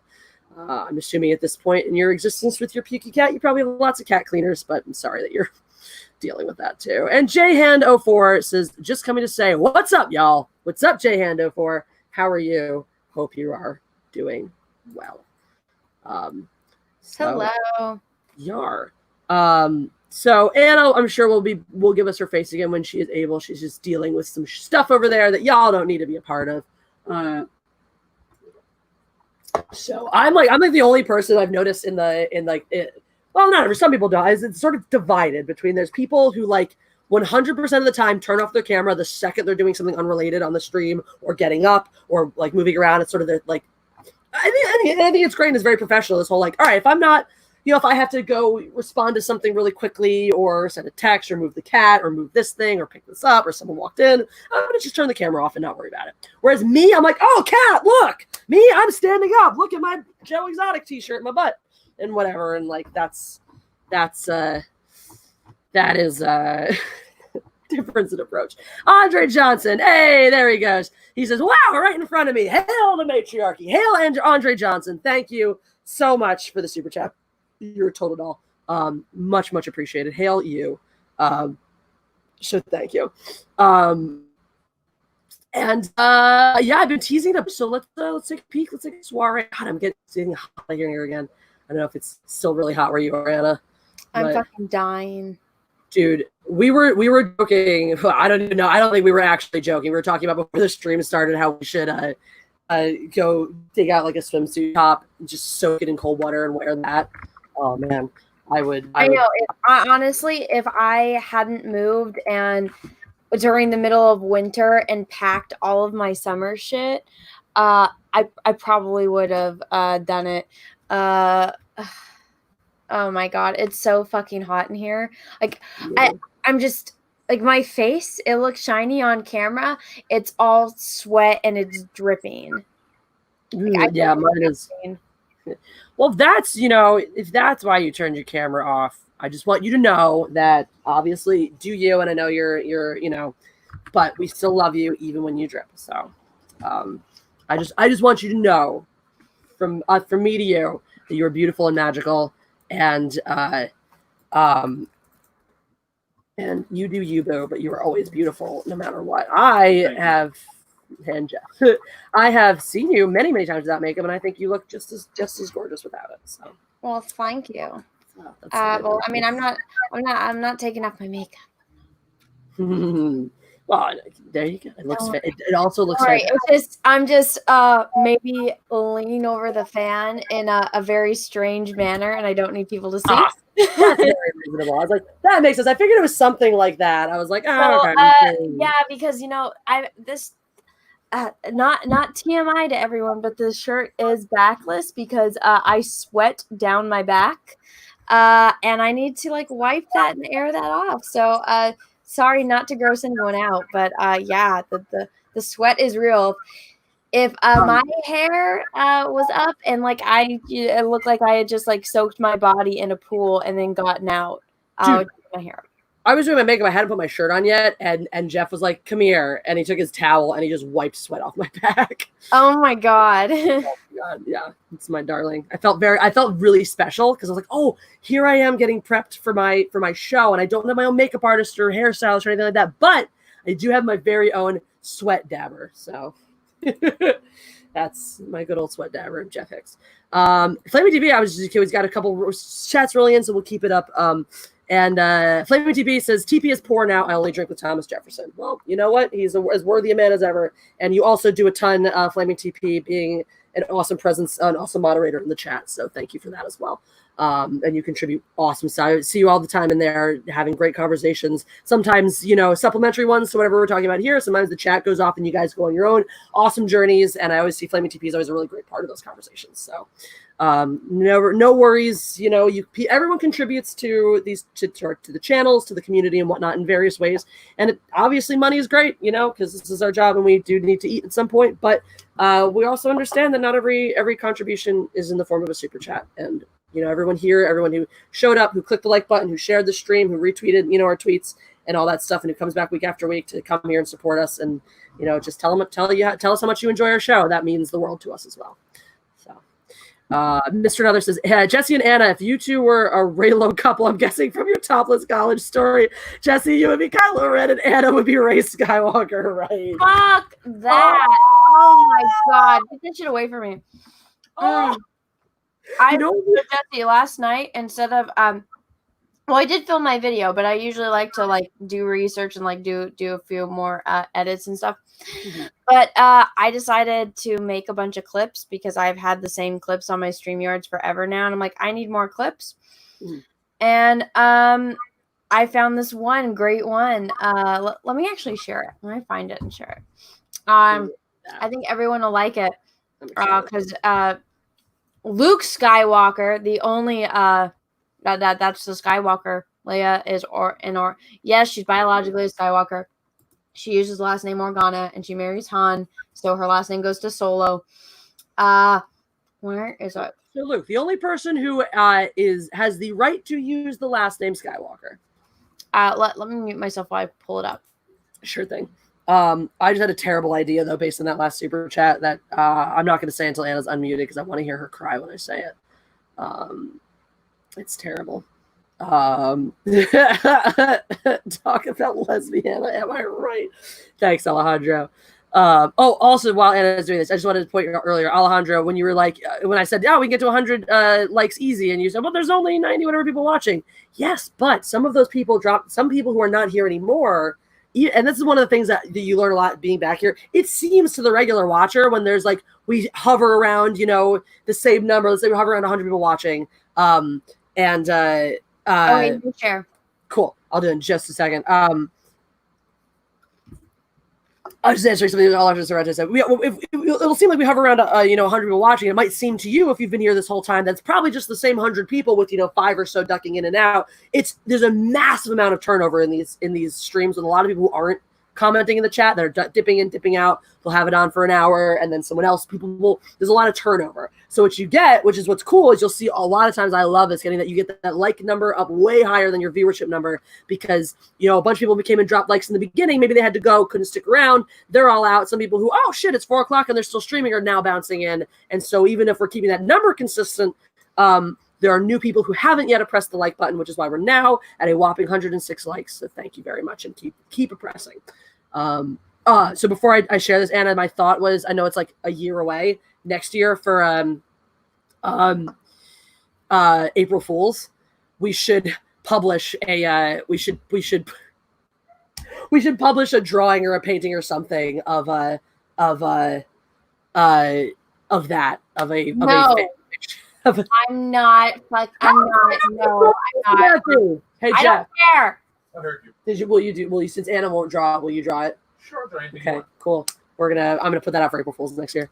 I'm almost kind of thinking. That. I want none of that shit, even on April Fools. But okay, share this. You'll like this. I don't know if you've seen it, but it's great. Let me know if you can hear it. I'll tell you where I thought, man, in the forest when the lightsaber goes like this and flies off. I said, "Oh, what a great entrance!" Ah, Ray Collins. Take up her training. Oh my god! You hear that part? I like this part. Where is it? Ray Collins. She hasn't even been to take up her training. Yes, the best. Hold on, wait, pause. No, okay. There was somebody because I was like, where was this? Euro. It was Star Wars Celebration Euro. Cool, because I saw them in the crowd. I thought I recognized, but it wasn't. No, I love it. He's like, great, what? It's not. Oh man. Oh, I'm sorry. Oh, do. Oh, Andre Johnson says, how much for a live viewing of Dark Phoenix? No. I don't have like right now or like at some point, Andre Johnson, because those are two different things. Because to just stop everything, pause the entire day, put on Dark Phoenix right now and watch it together is gonna be a lot more than you sent in a really nice super chat. So at some point, I guess we can do a really drunk stream of Dark Phoenix sometime. Jessi and Jeff can. I'm sorry, Dark Phoenix. I'm not doing that shit. Or Andre, if you send a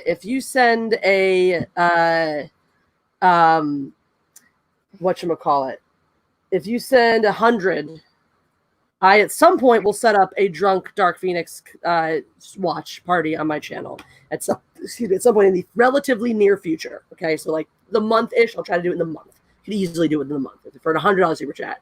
If you want it to happen right now, it's gonna take 500. Send a $500 super chat. I will stop everything and put on Dark Phoenix right now. And you guys can explain to me the plot of Apocalypse because I didn't see that and it might be relevant. I don't know. The only part I liked of that movie was they were watching Star Trek, the original series. Nice. I dig it. I had it on and I was like, oh hey, I was like, that's Star Trek. That's the one with Apollo. Shit. That was my favorite part of the damn movie. But oh, that's good to know. It sounds like a really ringing endorsement for that film, then. Dex Luther says, Jeff didn't tell you, but I saw he put that towel up on eBay. Lol. P.S. What the fuck? The word towel is banned in super chats. What? Jeff, did you know that? What? The word towel is banned in super chats, apparently. Why? I don't know, but this guy couldn't. He had to censor the word towel to get a super chat sent. Also, He says that you have to use the towel that you wipe my sweat with, and you put it up on eBay. No, I sold it to one of your listeners already. Direct. Oh, okay. Yeah, apparently he says he sold it direct to one of the listeners. Was it you, Dex? Was it Dex Luther? Dude, Jeff could probably he could just quit YouTube and just make a killing selling your underwear. Oh, he might use underwear? All your creepers that want your underwear. Yeah, he just got a phone call to say when he comes back, I'm gonna ask if he wants to do that. I'm gonna propose that. Jane, you got hit by the door. Come here, Jane. Jane got bumped by the little sliding door. Oh, poor baby. Come here. Sliding door. Our kitchen, that door to my kitchen, it closes. There's that doorway. There's a sliding door. It's one of that just slides all the way into the wall, and you just flip up the thing and pull it out. Yeah, it's neat. We actually were keeping it mostly closed now because we turned the AC on because it's hot as balls, and we only have a wall unit, so we're trying to cool down this room faster. The kitchen can be hot. Also, I don't even cook in the kitchen tonight because Jeff and I got a tabletop like indoor grill. We're gonna throw that shit in our coffee table and fucking watch Parks and Rec and make burgers tonight to celebrate the fact that it's been 10 months of us dating officially. So yay! Congratulations. Thank you. That's great. Also, I should talk to you off air because we are talking about 1 year. So 1 year, obviously, August 3rd for us, and we're talking about trying to do celebrating it with more than just us. So obviously, if we do something, you'll be a huge part of that because you were an integral part of the beginning of this relationship too. So, no. And no, it's not because we had a 3-way. No, I just said immediately, Jessi, you and Jeff, huh? And she's like, no. And I was like, fucking liar. Jeff and my relationship happened like a chick flick, and Anna played the role of the snarky best friend who teases you about liking the boy before you even realize you like him. So yeah, it was picture perfect. I mean, we got out of the hotel. You're like, you and Jeff, huh? And I was like, what are you talking about? And he was like, you were all like, oh, you were so flirting. You were holding hands. He likes you. You like him. And I was like, what are you talking about? And then, oh my God. And then all I could do that night was think about how nice it would be to kiss his big, lovely lips. Turns out it's really nice, actually. I like his lips. And I was there from the get-go. She apparently, from what they've told me, you and Kendo and Nick were, when Jeff and I were strolling with our holding hands, you were making fun of us, without us. Oh, well, because I walk really fast for how short I am. Like, and they were keeping up with you, and then Jeff and I were just drunkenly meandering behind, holding hands. Well, no, Kendo had the directions on his phone, so he was like running to keep up with me.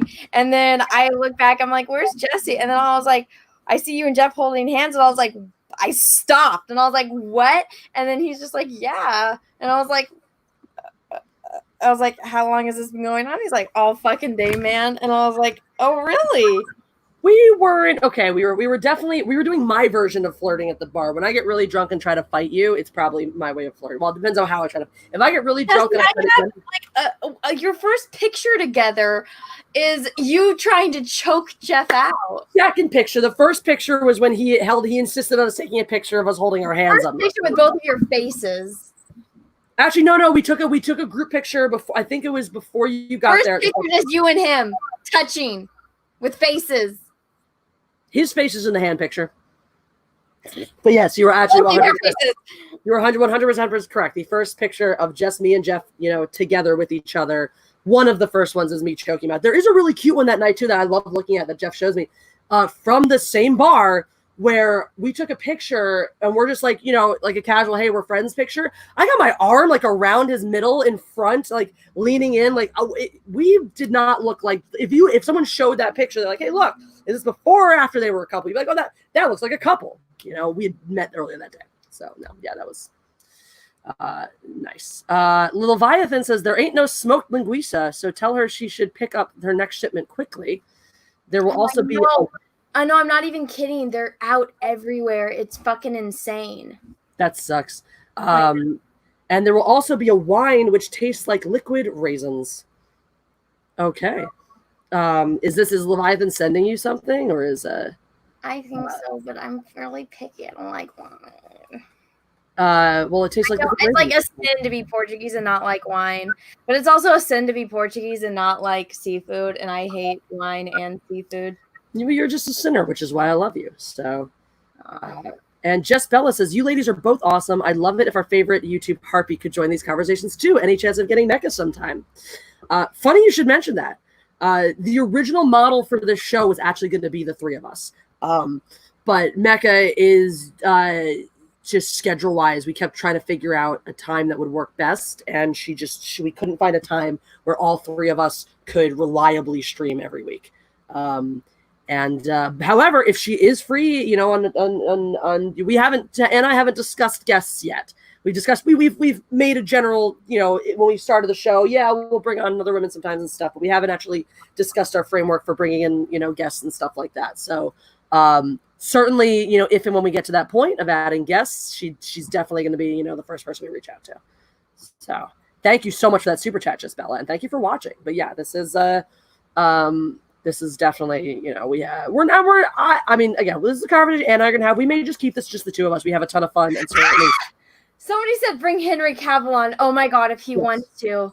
And as I was about to say is we're not going to be, just because it's the Matriarchy stream and just because it's the two of us, running it and stuff. The High Council's, three guys, and they have female guests too. I'm not opposed if we decide to sometimes. Oh my God, everyone go spam Henry Cavill's Instagram and tell him come on the show, please.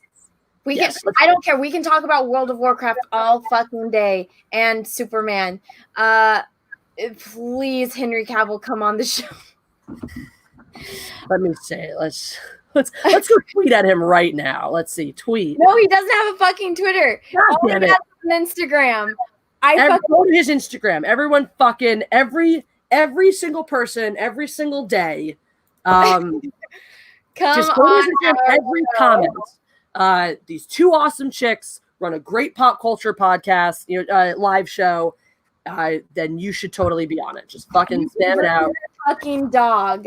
I don't care. He can do whatever he fucking wants on our stream. I don't care. If he got my channel shut down for life for something he did, that'd be fine. I'd live with that. Well, technically next week would be my channel, which that's true. If we get him next week, I mean, obviously we should get him for your channel because you're the one jizzing your pants over him.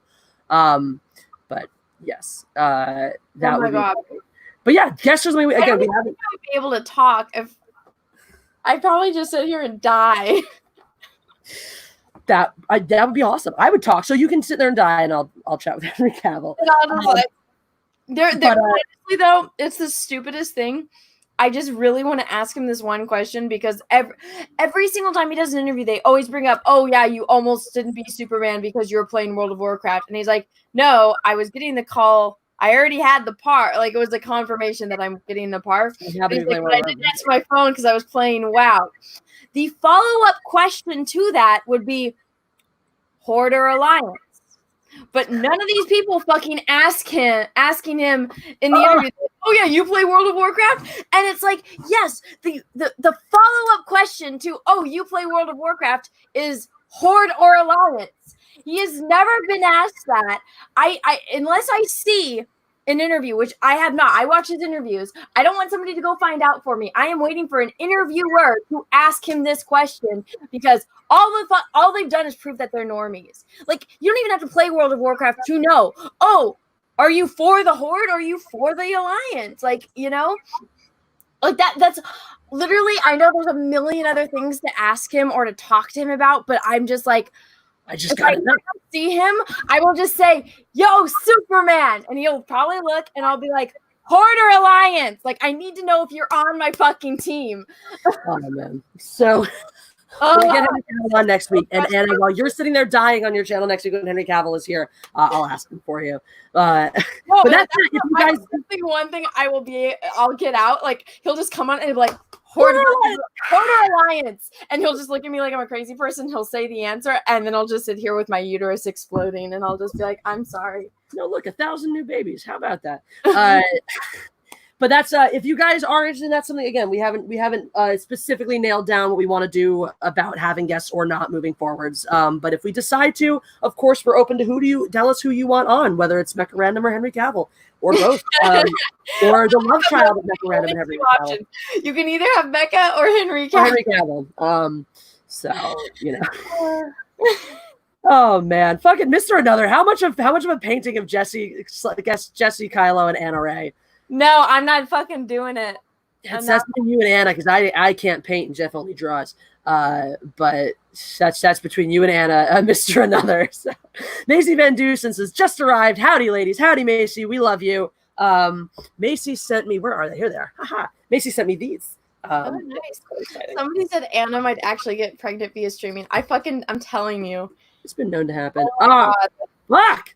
All right, so Anihilus says, so Anna played Matchmaker. Anna did play Matchmaker. She hardcore played Matchmaker with me and Jeff. She even, like, I came, we were having a conversation. It was like, Jeff and I hadn't even officially gotten together. We were still dealing with, he lived over there, I lived over here. There were some complicated factors in the way of us even possibly getting together at that time. And I'm sitting with Anna, and she's just like, would you move to Ohio for him? Because he's not moving to LA. And I'm like, we're not even yet. And I'm like, I watch Good Morning Pop Culture. I fucking love that show. When I'm driving to work, it's great.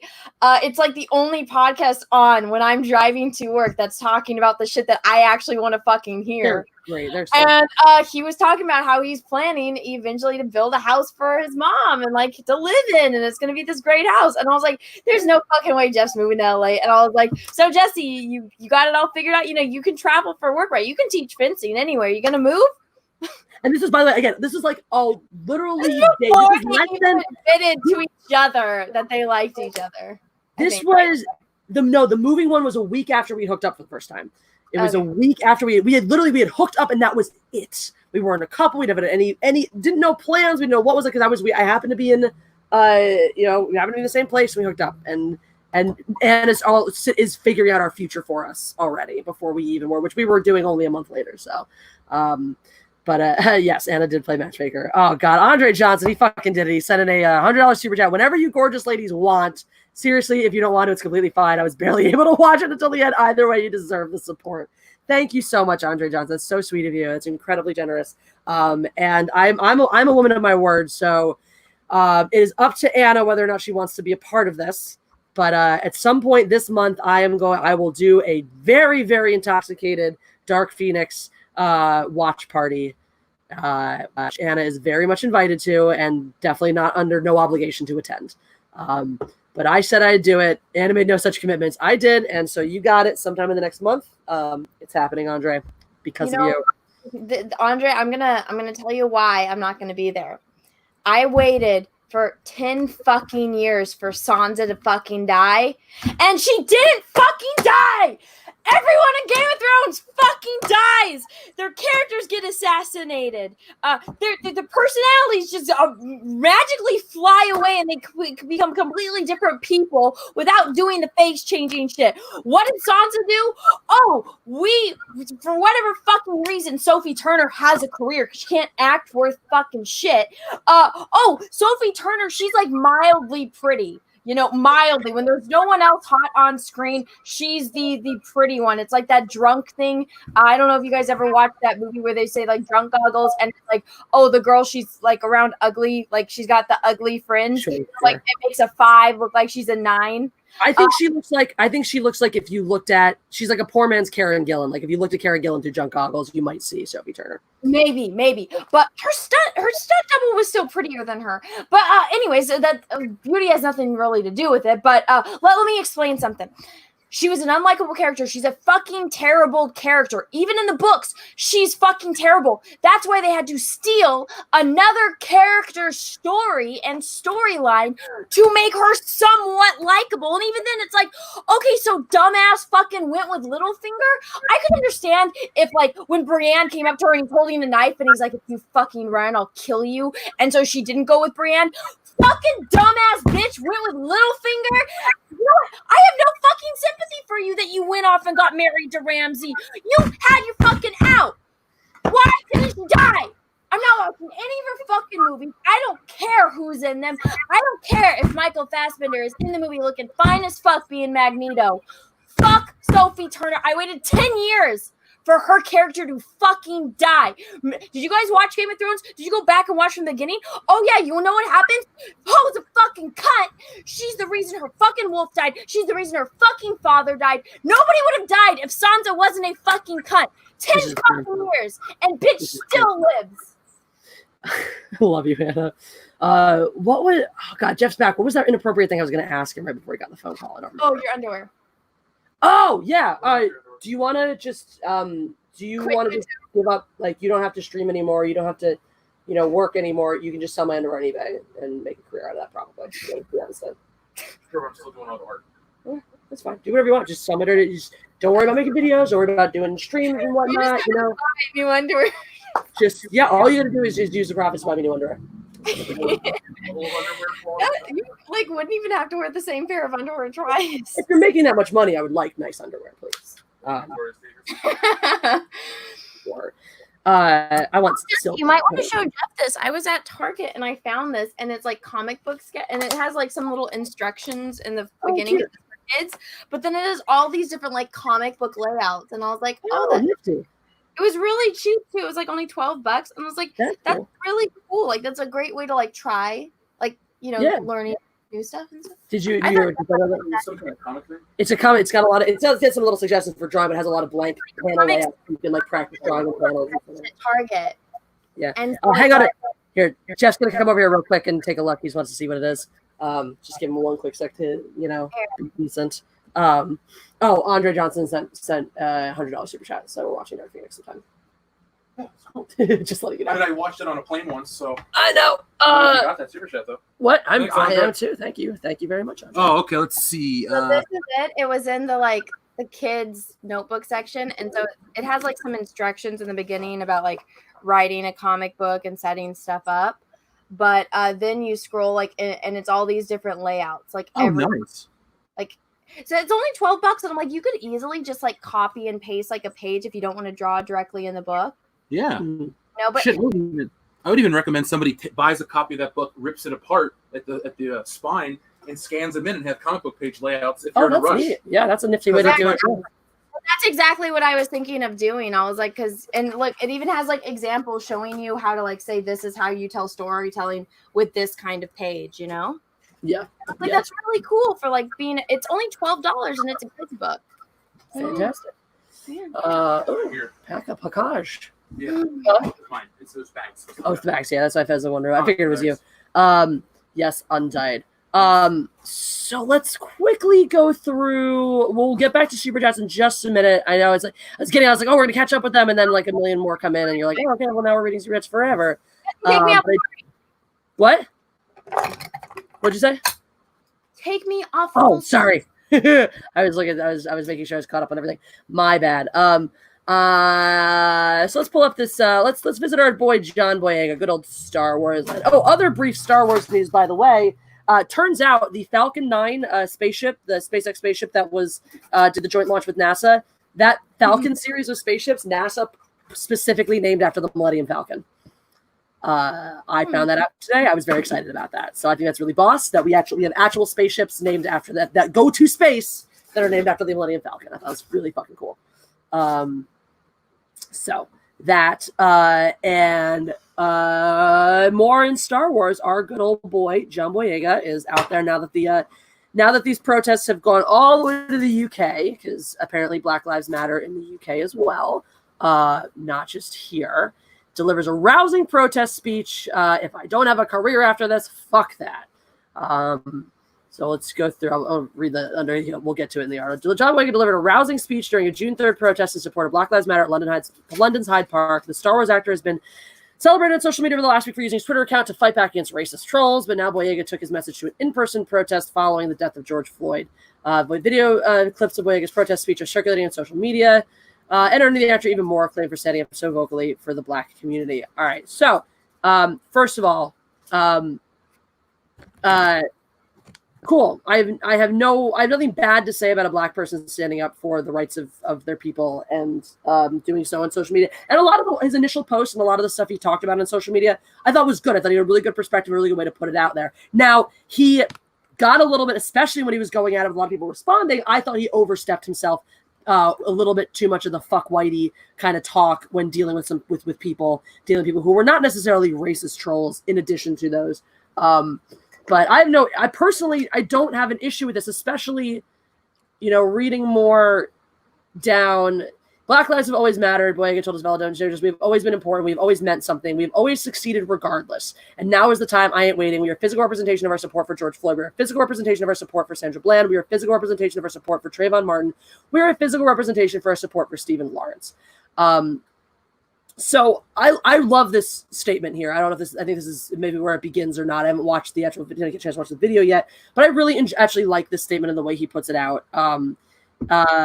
And look, like, I don't always agree with things John Boyega says. I don't always agree with things about him. I have mixed feelings about him as a person and actor, because I think he's struggled a lot with his identity in Hollywood and has not always comported himself in a, how to say it, civil or classy way when going through that. But I do think this shows a lot of class, the way he's saying this.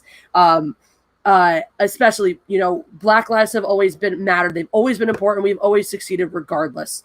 And that sentiment, and I feel that a lot too, with the Jews. We talked about that earlier, with the reason why the Jews are moneylenders is because we had to be. The reason why Jews own Hollywood is because it was something we could do. And so instead of, crying over the things we didn't have, we went out and we did the things we could. And so this sentiment to me feels like that. It doesn't feel like whining about, it doesn't feel like whining about poor me, we're so victimized. It sounds like saying we do have power, we do have agency, we can succeed, we can do things. So I like that sentiment a lot. I like that when he doesn't just invoke George Floyd, but he invokes the names of many other men and women who've been the victims of police brutality. And I think that shows a consciousness about the issue, that he's not just speaking about, somebody died and we're mad. He's talking about, the history of it, and something he's tapped into it, something he's paid attention to it, something he cares about. So whether or not this is my pet issue or the thing I'm going to go out and protest for, I like the way he's presenting it. I think this type of language and this type of rhetoric is good. And especially to me, he definitely gets to me. I'm speaking to you from my heart, Boyega added. Look, I don't know if I'm gonna have a career after this, but fuck that. And that to me is a huge statement of saying and which Hollywood is not doing, as we talked about earlier. It's more virtue signaling. It's more, we donated money because we could. We're not going to examine our own practices. We're not going to overhaul our own companies and do our own work to actually, affect positive change. We're just going to throw money at the people who will. And you have John Boyega, who again we've talked about, has had a very inflated ego about his talents and his place in Hollywood in the past. Has had a very big, too big for his britches attitude about his talents and how great he is. I think it shows a great amount of humility to come in and say, I don't care if I have a career after this. This is more important. I'm standing up for something that matters to me, that's important to me, and it is my principles and my integrity are more important than getting cast in the next, blockbuster. So I appreciate him for that. And I laud him for that, because it does take a certain amount of, it does not take any guts to post a statement from your company saying we're going to give $10 million to Black Lives Matter. It takes a lot more guts to stand up in front of your brethren and say, my career's on the line. I'm going to say what I believe, whether or not my career is affected. So that's cool. And today is about innocent people who are halfway through their process. He continued while fighting back tears. We don't know what George Floyd could have achieved. We don't know what Sandra Bland could have achieved. But today we're going to make sure that we won't be in that. We're going to make sure that won't be an alien thought to our young ones. Again, a beautiful sentiment, and a beautiful sentiment about George Floyd. You're talking about a story about a man who fell down hard, who made bad decisions, and who was turning his life around. And that makes it all the more tragic that, somebody had to lose their life. And so they get a lot of intelligence about the issue and the tragedy of that loss of life. I think it's very compassionate without being antagonistic. And then this is probably my favorite part. Boyega urges fellow protesters to keep their rally as peaceful as possible, as to not fall into law enforcement's trap of wanting us to mess up, wanting us to be disorganized. The actor said, I need you to understand how painful this shit is. I need you to understand how painful it is to be reminded every day that your race means nothing. And that isn't the case anymore. That was never the case anymore. And so I think that, again, is to say that, to talk about that, again, a great sentiment of talking about this is very painful for me personally to feel like my race doesn't mean anything, but also to at the same time double down and say, but it does mean something, and it has always meant something. I think is a really beautiful sentiment, actually. And the fact that he's standing up there and he's doing that, and also somebody, an actor, a big name with a big following, with a big voice, that people are very passionate about, to take the time in this impassioned speech while he's riling people up about the importance of these protests and the importance of Black Lives Matter and all that, to take the time to make a call for nonviolence, to make a call for peace in the protests. I also think is very classy. I think this speech, in the heat of the moment, in the heat of a protest, standing out there, I don't know how much of it he premeditated, he wrote ahead of time or not. I think this is a very classy move on his part. I have mixed feelings about his original tweets and the way he was very belligerent with some of the people who were responding. But I think this overall, I think he is, I think he's speaking from the heart. I think he is right to do it. And I think it's good. Honestly, I don't have a lot of negative things to say about this. I don't think his career is in a huge amount of jeopardy, at this particular point from just saying these things, I think he could end up in a situation where it is, depending on what happens with these protests and whatnot. But the one that's a little bit of lip service, I don't think his career in Hollywood is in jeopardy because he's standing up for Black Lives Matter, which they're all doing. I can understand. Now, that said, again, there is the flip side of it with if he's viewed as a person who engages in civil unrest, if he's viewed as a person who's going to make those waves and cause those problems, yes, that can compromise. That will compromise his career, because even though he's saying the right things that Hollywood is saying, Hollywood does not walk the walk. So if John Boyega suddenly decides he's going to walk the walk and he's going to stand by this, and if this statement means more like I'm going to stand by this, I'm going to stand by my principles, fuck Hollywood. I'll speak out against people in Hollywood, who don't do this. And that's a totally different story too. If he's willing to, speak out against Hollywood in certain situations, or if Hollywood is afraid that he's going to create too many waves and too many problems for them, yeah, it can absolutely jeopardize his career. So just, yeah. What are your thoughts? Well, I mean, you definitely have looked into this more than me. I didn't even know until this morning that he was out doing stuff. What I can say, well, to be fair, he wasn't out there doing stuff until this morning, but yeah, I had no idea. But I mean, I don't follow. I'm very particular on the things that I like. If I don't know. Like, I've seen him get into fights with people. Sometimes I'm like, yeah, like, yay, you, John Boyega. But then, like, I see some things about the way he carries himself, and I'm like, you might be a cool dude. And, like, I say this all the time. I'm like, every single person on this planet is somebody's best friend and somebody's worst enemy. And so I'm like, when I learn about him, I'm like, I feel like I see stuff that you're cool, but then you also do stuff and say stuff that I'm like, you might be a pompous asshole, but I'm like, if my best friend was the same way, like, how would I judge them? Yeah. Yeah, it's like, so everything he does, I have to sit back and think about. But I did see, I did a video on him the other day, and it was about how Disney did that post about how, we stand for, Black Lives Matter, and we are against racism. We are all for helping out and like being inclusive of our Black employees, artists, and this. But then it's like they censor him on their poster for Star Wars. They like shrink him. And so I was just looking, and Jeremy did this tweet about how it says like, we stand and support you at John Boyega, view his full speech, and it says Lucis Film stands with John Boyega, his and it's all the stuff. And then Jeremy retweeted I had it up ready and then it updated. He said how to archive Twitter success. Step 1, lie. Step 2, ignore everything when you're called out. And again, it's the censored thing. It's like, yeah, we stand with John Boyega unless we're trying to sell our movie in China, then we censor him. And then we get the fuck rid of him. I mean, look, the most racist thing that Disney has done, in my opinion, regarding John Boyega and his character in Star Wars and all that, which is to me, it's straight up racist, is after The Force Awakens, if you were going to go with a romantic pairing in the sequel trilogy, the obvious one was Rey and Finn. There actually was a decent amount of chemistry there, too, in the beginning. And, of course, Ryan Retard Johnson is like, no, let's just not put them in the same room for an entire movie. That makes so much sense when you're building up chemistry. Empire, the movie where, Han and Leia fall in love. But, the movie that takes that place in the trilogy in this version. Yeah, no, let's have our two main characters nowhere near each other. Is my voice roboting? Because I see my video is a little bit. No, you've been kind of like freezing for a second, but your voice has been fine. Okay, as long as the audio is coming in clear. It's just our internet just sucks here. It was set up like that, like, oh, you got a boyfriend, like that. That's like one of the first things he says. He's obviously interested in her. He goes out of his way to like make sure that she's okay when he's been like, well, obviously she was also the only other human there, so I thought that was kind of a thing. Because like you do, like, especially when you're lost, you're on a planet you've never been. If you see something that's familiar, obviously a person that's the same species, especially when you're coming from the knockoff Empire, you're going to be more used to seeing humans than you are to seeing aliens. So he's going to gravitate towards the only human who happens to be in. I mean, I don't think Daisy Ridley is ugly. I think that she's very pretty. Especially the way that they did her makeup, because she is wearing makeup. She's wearing makeup that is meant to look like she's not wearing makeup.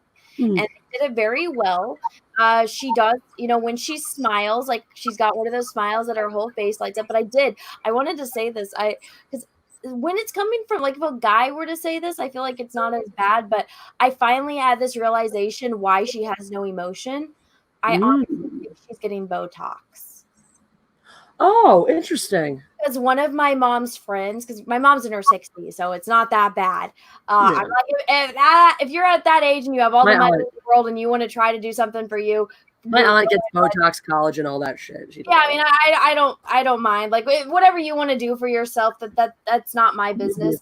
It ain't me, but I'm not judging. My mom's friend got Botox, and like she only got it in her forehead because she. Like a lot of, ladies, when they get older, they get bangs because they have, you get the wrinkles on here. So even though she's in her 60s, she looks really good for being in her 60s. Like she looks like she's in her her early 50s, not mid 60s. Yeah. Which is good for her age. But so she doesn't really have smile line. She doesn't really have she has like these lines and like these lines. So she went and she started getting Botox, and I saw her and I was like, oh my God, like I was like, your wrinkles are going away.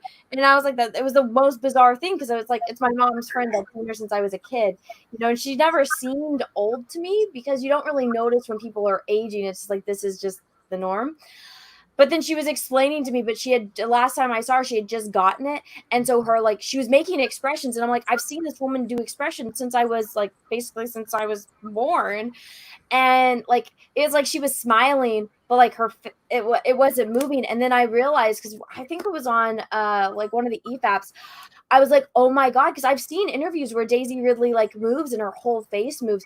In fucking Star Wars, she does expressions and her face doesn't move. And like her mouth is always open. And I'm like, and then I looked, because then I went down the rabbit hole and I started looking at all of her pictures. And I'm like, what? She's like, what, between like 27 and 30, right? Yeah.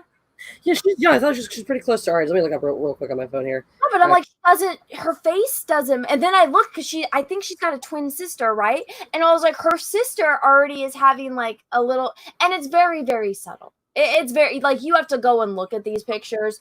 But she's 28. Okay. But I know girls that are 28 that they have intense lines. Dude, Brie Larson got a ton of fucking work done when she was younger than that. So.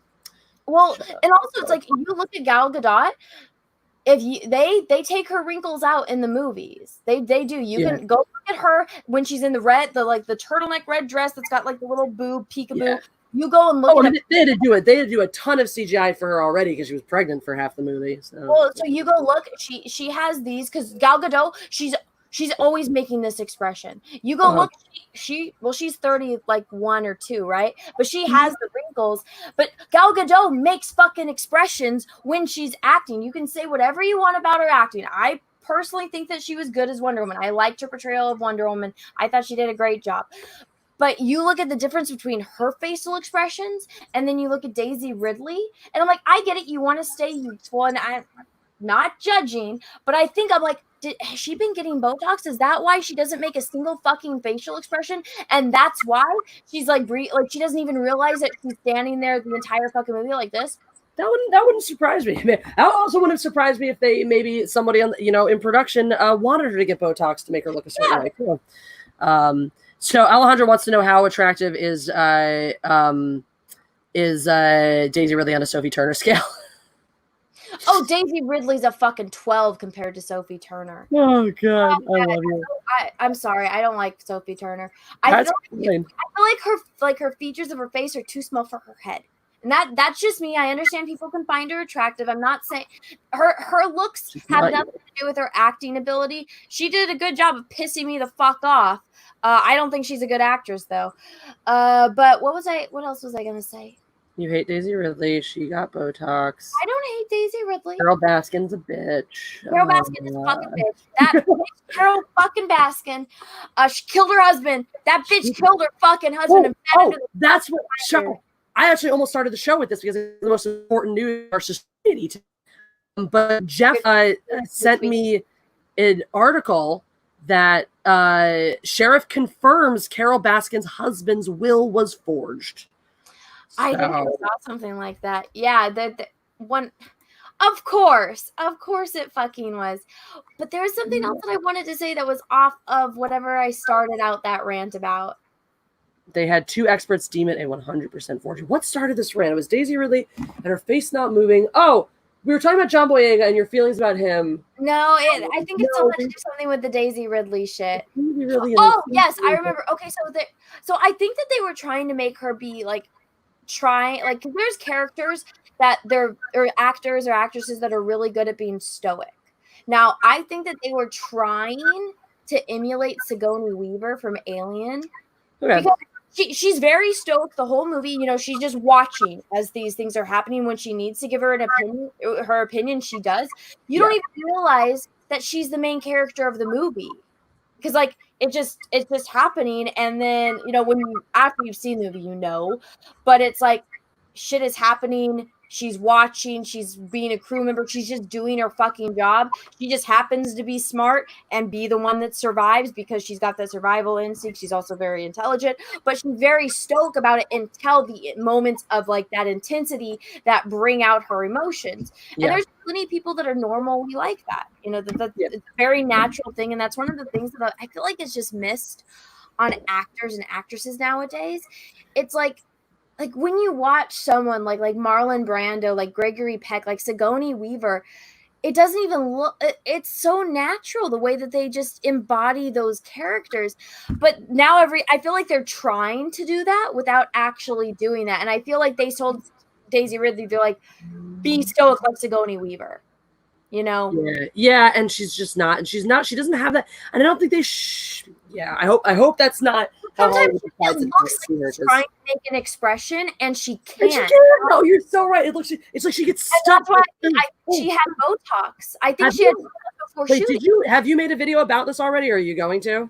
No, I haven't, because I'm like, I feel like people will just say I'm petty. I need to go and get more visual video evidence, because I just made this connection. And like I said, it was the only reason this made me think about that, because everyone has said like so much, like, why does she never make an expression? Why is she always breathing out of her mouth?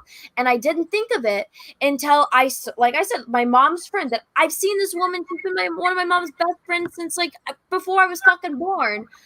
I know this. You know how a person like I could be texting you, Jessi, and I know what facial expression you're making when you're texting me, the way you're speaking. That's so it's like, I know what this woman's face looks like when she starts talking, when she's laughing, when she's angry. I know what her expressions are. And it was so weird, like seeing that, and her face wasn't moving. And that's when I'm like, oh my God, that's why Daisy Ridley, like, she's trying to act. She's trying to give these expressions. And that's why it looks like she's trying. But she can't, because her face is fucking frozen. And I'm like, oh my God, that's it. That's why. Unfortunately, you know what you're going to have to do in order to do this, is you're just going to have to watch more of her trying to act. So did you watch, because that's one thing, especially if you're going to go down this rabbit hole and investigate this, you should watch the new Murder on the Orient Express, because I fucking have. I couldn't get through that shit. I think it was playing on like Christmas, and we had it on, and I was like, I've been wanting to watch this movie. Everyone said it was bad, and one of Peaches's aunts was like, oh, it's fucking boring, and I was like, well, I mean, let's try it. And she's like, and then I was watching, I was like, oh my God, and she's like, I told you, and I was like, good. I didn't like it. I thought it was fine. I thought it had its moments. I didn't hate Daisy Ridley in it though. I didn't think she was that bad. But I don't know, maybe you know. I thought it could have been done a lot better. I always forget his name, but the main guy in that, he's such a good actor. But Kenneth Branagh. Yes. With his my favorite thing about the movie is the little like mustache cover. For mustache. I love that with the mustache. Oh God. He's such a good actor. But what was I going to say? He's so talented. He's a talent. He directed the first Thor movie as well. I did. I actually have one of my clips is him talking about how Thor, because he said like it was the scene where Thor walks out and he's shirtless and like Natalie Portman drops her coffee. Oh yeah. And he's just like, oh yeah, we were getting ready to film that, and he's like, oh no, I feel bad. I feel like he's like, I shouldn't make this dude. Like I know like the chicks. He's like, I know people are gonna like it. People are gonna go crazy because he's a good looking dude and all that. So he's like, I went up to him and I was like, Chris, like if you don't want to like go shirtless, you don't have to. You can put on like a shirt or something. And he's like, Christian's just like, are you fucking kidding me? I've been working out for years. There's no way you're having me put my shirt on. No fucking way. Thank you. You bitches told me to stop walking in for that too, but I'm showing this shit off. Fucking men's rights here. Stop oppressing the men. These men work fucking hard to have bodies like that. No shirts for men. I wasn't paid. No shirts for men. Yeah, I want to start. Aquaman. He only had his shirt off for 7 minutes of that movie. Good, correct. That was 7 minutes too many, but No, Aquaman. Yeah. No, he needed to have it off the entire time. He only had it off for 7 minutes. I thought you said he only had it on for 7 minutes. No, he only had it off for 7 minutes. That's what I was going to say, because I remember us distinctly complaining. I was going to be surprised because I remember us distinctly complaining about the lack of shirtlessness. Yes. All of the guys in Marvel worked their fucking asses off, and did anyone take their shirt off in game aside from Fat Thor? No! What the fuck is this shit? Those men worked their fucking asses off to have great, splendid superhero fucking bodies. Let them show it. Free the fucking men. Free the abs. All right, no shirts for men. Hashtag liberate the abs. I'm just saying. I thought it was sexist. I did. I thought that they said, hey, men, go work out for 2 years, get on roids, get on whatever, go on these intense diets. But hey, guess what? We're going to make you wear a suit. So you kind of, everything that you just worked for, we could have just CG'd that all in. You didn't If I was one of those men, Cecil agrees, no shirts for men. If I was one of those men, I would want it in my contract that if I'm going to have to work out for a role, if you expect me to work out or bulk or anything for the role, I need X minutes of shirtless screen time in the final product of the film. So I'm just saying, I think it's wrong. I think it's oppressive. I think it's fucking terrible. But anyways. Except for Robert Pattinson. Robert Pattinson can keep his goddamn shirt on. Keep his fucking shirt on. That asshole's not fucking working. He's doing it. He's getting the CG, the muscled body. You know when you go to fucking like the Disney store or Target and they have like the Spider-Man costumes? Yeah, with the muscles drawn on. That's fucking Robert Pattinson. No, you look at Henry Cavill and you see that picture of him standing next to the statue, and I'm like, what other human on earth looks better than the fucking statue of themselves? Henry Cavill, fucking God. Oh God, I love this. I can't wait till he comes on next week. They worked for years to look like that. Let them show it. Exactly. Let them, don't stop shaming their bodies. Let them be proud of their bodies. All right. If they want to show them off, let them fucking show it the fuck off. That's what I say. That's what I say. Somebody just said only when we have Anna in their enslaved Leia costume, then I show her my PLA muscles. I don't know what a PLA stands for. Maybe you know. I don't either, but that sounds. I'm saying if Henry Cavill comes on, I will 100% wear my slave bikini.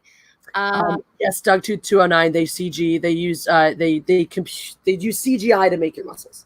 But CGMs, computer generated muscles. I just want to read this real quick since Macy is bouncing. He says, "Ta-ta to the ladies, Anna, that Star Wars Battle Angel, ooh, and Jessi, the mighty god empress of House Milestone. Have a great evening." I like that Star Wars Battle Angel. That's a good one. I get that a lot. I like that a lot. And good night, Macy. Thank you again for the super chat. You are awesome. Thank you again for the Firefly cards. You're such a as everything falls out of it. Somebody made me this and I never threw it away because I really liked it. It says Anna, that Star Wars girl. Oh, that's cool. That was really, I like that. Oh, nice. Jeff still hasn't seen Alita, so we're working on that. I love Alita. It's such a good movie. I'm actually excited. I haven't watched it in a little while, so I'm excited to watch it again. So I can't wait until he's. Look, this is what they sent to me in that Alita box. Oh man, hold on. Wow, where's it? Let me see if I can. That's exciting. I got Andrew Malachinsky, an awesome listener, actually sent me an Alita figure in. When I had him on the channel, one of my friends, Todd, he did the costumes for Alita. Oh, cool! That's fucking fantastic. I didn't know that. I missed that one. Jeez, fuck me. He did a live stream with the actor that played Hugo. What? That's cool. Mm-hmm. That's awesome.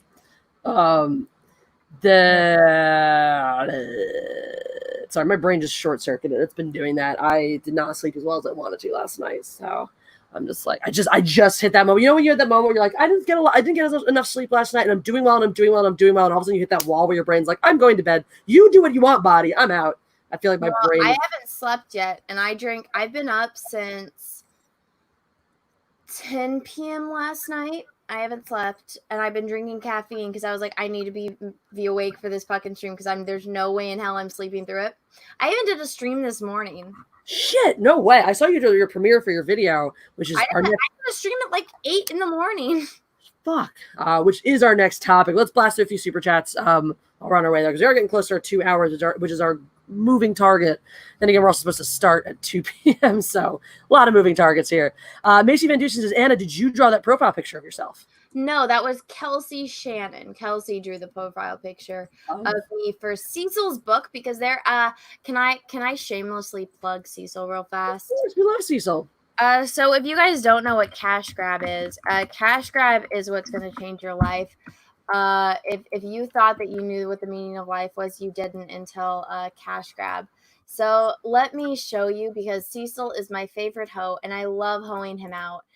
It's so much fun to hoe out Cecil. So if you want to share my screen, I'm going to drop the link in that.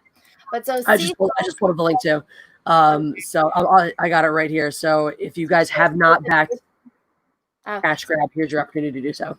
Cecil is a very good friend of mine and Jessi's. So Cecil is love. Cecil is life. Cecil is a proud member of the Fandom Menace. He's been on the High Council multiple times. Jeff was actually the first one in the Fandom Menace to meet Cecil in person and got to experience the magic that is Cecil. And so this is a book that you will never get. So if you're backing it, understand that now that you are never going to receive a single thing. This is all a cash grab. So it's a graphic novel about Cecil and him being a superhero in New York. And so this is what the profile picture is. I'm going to say something a little controversial. People have yelled at me to use this version. I actually like the coloring on the version that I have better. I just like it better. Because Kelsey gave me brown eyes. I don't have brown eyes. I have hazel eyes. And I think that this is a little aging. Like this makes me look like I'm in my 30s, which I'm not. I'm 9. So I think he aged me up a little bit, considering that he gave me a very womanly body. But that is actually what my body looks like. So I'm not skinny though. No waist. I do have a waist, but my belly button. No waist as in it's tiny. Oh, yeah. I feel like I'm a little bit, and my legs are definitely thicker. But I do have a belly ring and I have a tattoo, but I think it's on this side. And yeah, but yeah. So he made me I look tall, but that's one thing. I look very. Well, you do look very tall there. So the profile picture I use is the older version of this picture because I like that one better than this one, but it is what it is. So this is Cash Grab. It's a story about Cecil, and there might be Jack Show references because Cecil is a member of the Jack Show. He is the C. So you have these options. There's Cash Grab. There's the variant cover with the human Cecil peed, because that's an ongoing joke on the Jack Show. There's the Dirtworm Doug children's book. And so yeah, you can get your flask. It's a very fun time. This is that looks like so much fun. I just love the whole craziness there. It just seems so fun. Go Cecil. It's such a delight. I can't wait for this to happen. I cannot wait to like never get anything. Tell Cecil to stop chasing pussy and finish this. I know, but the thing about Cecil is like, Cecil mooches. Cecil got kicked out of his sister's basement for live streaming in an alien mask. He has a centipede, a human. Like the police in the backyard or some dumb crazy shit like that happened, and I remember him telling that story about. I was on the air with him when it happened. So my God! His sister is like this rich New York doctor. I think that's what she does. Like, I'm not 100% sure, but so his sister is basically fucking rich, and he was bumming at her house, and like babysitting her daughters, so his nieces, and he's just mooching off of her because she's filthy fucking rich, and he was live streaming at one of their houses in the backyard, like on the little patio, and it was me and him, and I think somebody else had like come on and then left or something, or maybe somebody was on. I just remember I was there, and he all of a sudden was like, "Oh shit!" and he's like, "Oh hi," but he was sitting there in his alien mask. Oh my God! His sister had this the dog walker that comes and takes the dogs. Oh yeah, the dog walker. That's why I was like, I knew something about dogs. The dog walker sees some dude in the backyard on a computer in a mask drinking. I love Cecil's lazy fucking ass is freeloading at his sister's house and can't even be bothered to walk her dogs. I know. I was like, you gotta love Cecil. And I was like, why did you hire a dog walker? You're there. And he's like, she's not relying on me. And so he has to go deal with the dog walker because the dog walker doesn't believe him. And he's like, no, this is my sister's house. And then he gets back out and he's like, I'm getting fucking kicked out. This is the legend. Sister. The legend of Cecil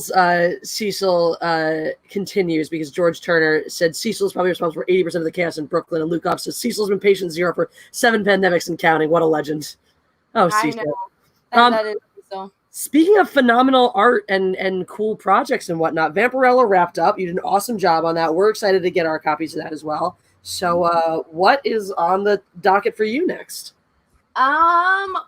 I'm not sure. I've been talking to Dynamite about doing another project, but I told him I don't want to get anything started until I'm done. But I do have some good news because I was talking about. So I'm not exactly sure how long because right now it's on in demand. So you can still order it. Everyone that has ordered it since I believe it ended, everything is actually going to get, because I wanted to know. I was like, yo, when, because I'm supposed to, since we passed the stretch goal, everyone is getting the signed Vampirella trading card. Yay! So even if you just got the comic, like unsigned, you are getting a signed trading card, which means all of that is getting shipped to my house so I can sign it. And so I asked, I was like, when is all this stuff coming to my house?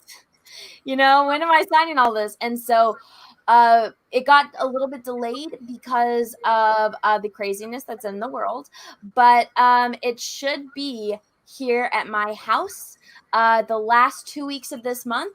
And so I'll live stream myself signing and like doing the sketches on the ones that got the sketches and the signing. And then everyone that didn't get it signed, you still have to wait for me to sign the cards, but you guys are all getting, it should be out by the end of this month, early next month. And yeah, so that's some good news. That's exciting. That's actually, we're about to Friday, I think, is when Jeff's books are supposed to be. Finally, after all of the setbacks and all the various things and dealing with immense personal life changes in the midst of all the printing bullshit, Jeff is finally getting the book. Where is it? Is it over here? I was just testing to make sure it fit in the bag. It does? It fits perfect. So now it's gonna go out. So we just got our shipping sleeve. So he found mailers, like sturdy mailers. These are just comic bags. Those are coming still with shippers. Sure. He got these really sturdy mailers that won't, and then he got the little sleeves for them, so their books will be totally protected. No damage. And we're actually, as soon as we open the boxes, we've decided assembly line. So we got these little bags for it. And I don't know if you've seen it on any of Jeff's stuff. So this is the official new thing. It's a proper graphic novel with a spine. The new back cover with the world-class bullshitter action figures. The layout has been, completely fixed. It looks great. The quality of the printing is so much better that just Jeff's art even looks better. The texture's better. All that stuff. There's some fun new additions because he needed to get a few more pages. So that means everybody wins, because now you're going to get some awesome like cover gallery artwork like this that you didn't have before, and a few other surprises that I won't even tell you about. But we're going to have a bajillion boxes in here. And Jeff, basically, we're going to be sitting at this table. Everything. Jeff's going to sign them, and I'm going to sit here and, force them into these little bags.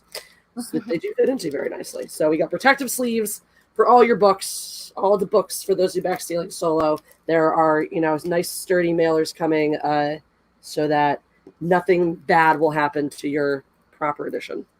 That's awesome. I'm just excited. I'm so excited for Jeff too, because it's just really, really, it's exciting. It is. And Holocron Library Box says no kiss. Aw, people are mad that you didn't. Holocron Library Box is mad that you didn't kiss me. I guess since we're gonna be watching X-Men and all this other shit, I guess I'll partake in a kiss. Thanks. Listen, stadium-sized asteroid heading to Earth this week. Oh yeah, I read that. That's great. The world's ending. The world's broken. Also, AMC theaters might close permanently. So hooray for the world. It's great. Just to make you wear masks. Interesting. Where's this kiss at? I don't even have that tab. Oh, yeah. I have to see it. Hello. Yeah, I got kisses. I win. Because you guys are gross. Thanks. So the big news, and if you guys are following Anna as closely as you should be, then you watched her premiere just a few hours before we went live for the show. The big news in the DC verse is Batwoman. So last week, I think we were talking about the Ruby Rose getting the axe, or maybe that was 8 weeks ago, and I don't remember because time doesn't mean anything anymore. But at some point not too long ago, we were discussing Ruby Rose and her departure from the show, and now rather than recast, which would be weird, the studio is doing the only logical thing they can other than just canceling the show entirely, which really is the smart move, and they are just writing out the character of Kate Kane and writing some new character who probably will still have to be gay, because if Batwoman isn't gay, then what's the point? And there will be new riots over the clear, gender inequalities of not making Batwoman gay. So, yeah. Thoughts? Yeah, I mean, I've said this before. It's like, did you really think, why do I always blank on his name? Russell Crowe. Do you really think Russell Crowe was a mathematician with schizophrenia and a beautiful mind? No. Do you think that Neil Patrick Harris is a womanizer, a straight womanizer?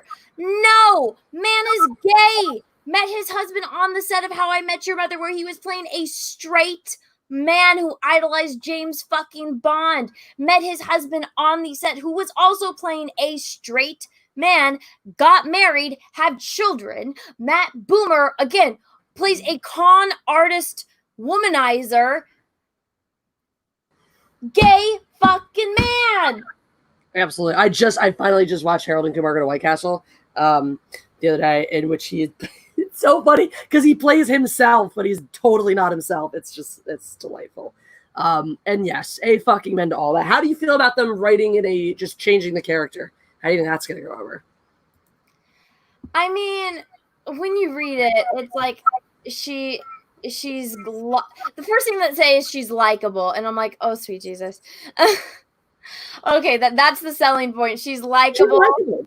She's goofy, and she's a recovering. She's sober now, and I was like, oh, she lives in a van with her plant, and I'm like, so they realize. So this is again them just not understanding anything about making cinema that we want, because their takeaway then was, all right, the Ruby Rose Batwoman didn't work out because we made her too edgy, we made her too abrasive, we made her too maybe not soft or feminine enough, too hard and edgy and tough, and that was the problem, not the fact that our trailer said the word woman in it, made a reference to the fact that she was a woman once every 12 fucking seconds.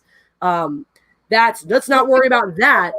No, let's worry way more about, let's not think that it's this heavy-handing, messaging over substance, that it's our attention to beating home the fact that she's a lesbian and a woman over writing good story and writing you good Batman action that you want to see. Let's pretend that's the real problem here. Or that's not the problem. The problem is actually, we cast someone, we made the character too abrasive, so now we'll just make her nice and sweet and likable, and she'll never do anything to set a toe out of line, because that's totally logical. That makes so much sense. Good job, guys. A+.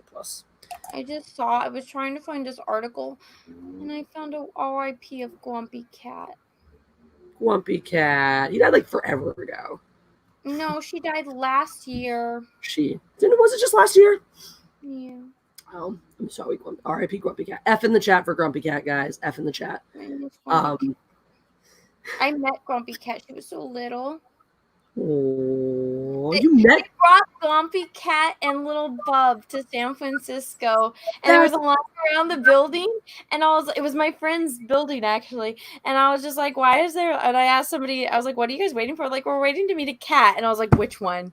And they're like, little Bub, and I was like, little Bub is here. Do you know who little Bub is? I've heard of him. I don't think I've seen any of that. So little Bub is a runt, and she was born with bowed legs, without any toes, and she didn't have any teeth, and so she could only lick things, and so her eyes are like this big, and she's got like almost no jaw. She just got a little tongue, and she walks like this, and she was so cute. I think she died too, though. Aww, poor baby. But I got to see little Bub and Grumpy Cat, and it was so little. Grumpy Cat was you were too much. Oh my god. Oh goodness. Just hold the baby Yoda. Hold the child. Love the child. Take the child back to its home world and ruin the entire mystique around its species. Do that. Do that. IGN released an article that said, before Batwoman, these TV shows killed, dropped, or changed their main character. We don't have to go through this whole list or anything like that. But I just thought it was interesting, some of the choices. I mean, there were things they put on here like, oh, well, when House of Cards axed Kevin Spacey for being gross. I'm like, yeah, that's similar. Someone left the show. They had, obviously, Kevin Spacey got canceled and stuff, but it also sounded like, didn't watch Game of Thrones. It sounded like the show was in enough of a place that Robin Wright could carry it. there's not a lot of precedence for this specifically. There's a lot of times where because in other shows they mentioned like McDreamy leaving, Grey's Anatomy. Okay, he's that doctor, he's a doctor guy. Another doctor can kind of come in. Did you watch that show? No, I never watched it. That show fucking ended when McDreamy fucking died. Were you talking about McDreamy or McSteamy? Patrick Dempsey's McDreamy, right? Oh my god, that show should have ended when Christina died. Because let me explain to you. I gotta put my hair up because I'm fucking dying. Okay, let me explain to you. It would be as if somebody wrote a show about me and you meeting, and then let's just say, fucking out of the blue, Henry Cavill decided to be a doctor there too, and we fell in love. No, in all honesty, let's go with that. Let's go with it. You would be Meredith and I would be Christina in this situation. So let's say the whole show is revolving around me and you and our friendship. And yeah, we have careers where we have the same job, but we have different areas of specialty, kind of like how we do now. And that they're starting off, there's a love interest, which would be you and Jeff. And then the show revolves around you're the main character, I'm the best friend, I'm doing my shit, I got my shit, you do your shit, and then we talk about our shit because we're best fucking friends. And shit happens, relationship shit happens, we have other friends that shit happens, but the entire thing that carried this was that we're friends. And we still got shit going on in our life, but we're still friends, and we got work to fucking do. Okay, then let's say I'm like, fuck this, I've been doing this show for 10 years. Deuces. That's when you end the fucking show on a high note. But they carry this shit out. And so Patrick Dempsey, yeah, I'm like, dude, you're a fucking great actor. Go, get away from this fucking show. Should have ended 5 fucking seasons ago. Actually, it's been longer. So they keep going with the show, and I'm like, the whole show. Okay, so it's like you have the friendship, and then you have the romance, because those are the two things that were the same since the very first fucking episode, right? And so obviously characters leave because there's drama, and so all of a sudden this one character that was just a douchebag in the first season actually becomes this great character because they've had to like write his character as a better character to make up for the fact that everyone else that they hired were fucking terrible, drama related, wanting to leave the show for different reasons. So you have one character that accidentally became a great character, and he's been there since day one. You have the best friend character that had to take off, and then you have the love interest. Now the love interest, it's like, oh my god, like imagine you and Jeff were going out for groceries or something, and you got separated at the grocery store because he's like, Jessi, I'm gonna go get the beer, you go pick out the ice cream, babe. And so you guys go. And then there's a shooter in the fucking place, shoots a bunch of people, and you have to stay there because you have to save this one person because you were there. You have to put your hand on their artery so they don't fucking die. He is on the other side of the store getting beer, and this person is coming because they want to find him because they're a psycho and they want to kill him. They came there to kill him. Everyone else got in their way.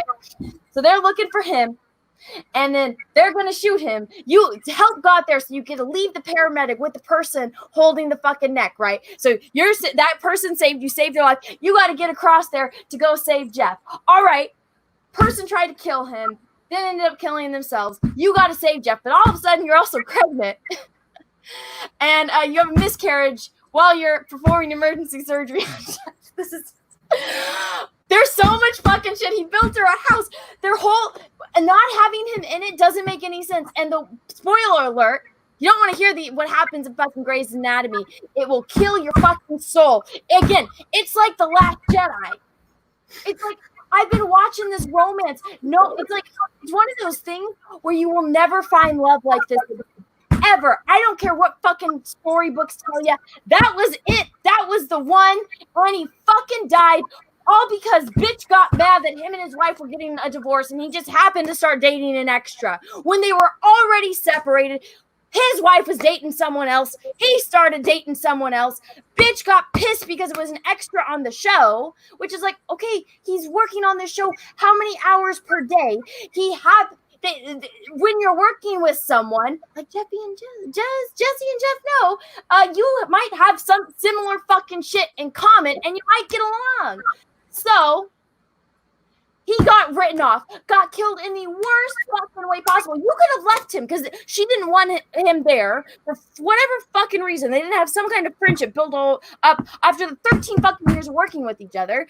They had it to where he was working for the president in Washington, D.C. So that's why he wasn't in Seattle. I'm like, so just keep him in Washington, D.C. for the rest of your fucking show and then just have him come back.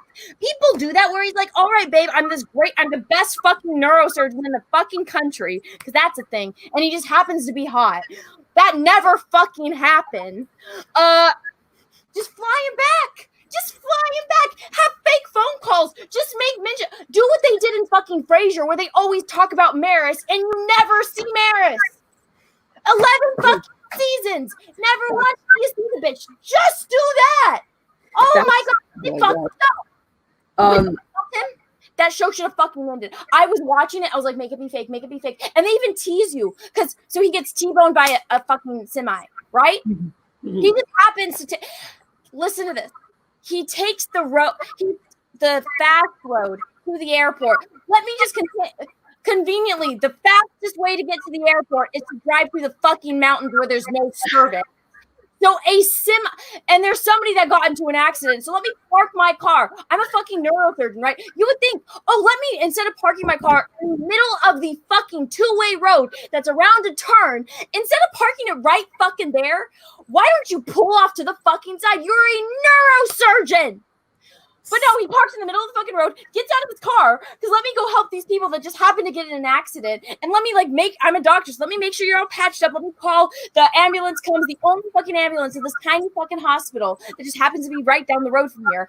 Let me patch you all up so you guys can go. And then let me get back into my car. For whatever reason, my car that was working perfectly fine a fucking minute ago is stalling. And of course, a fucking semi-truck, which they would not be on this road, this very dangerous, twisty-turny road, because anyone that fucking has driven a semi before knows they can't make those fucking turns. And the only time you have to do it is when that's on the only fucking freeway, like you're driving to fucking Idaho or Montana, where you gotta drive through the fucking mountains. And it hits him. He goes to the hospital, but he's talking because he's still alive. And he's just like telling the doctors, no, don't fucking do that. Don't fucking do that. You're going to kill me. And he's like, you just fucking killed me.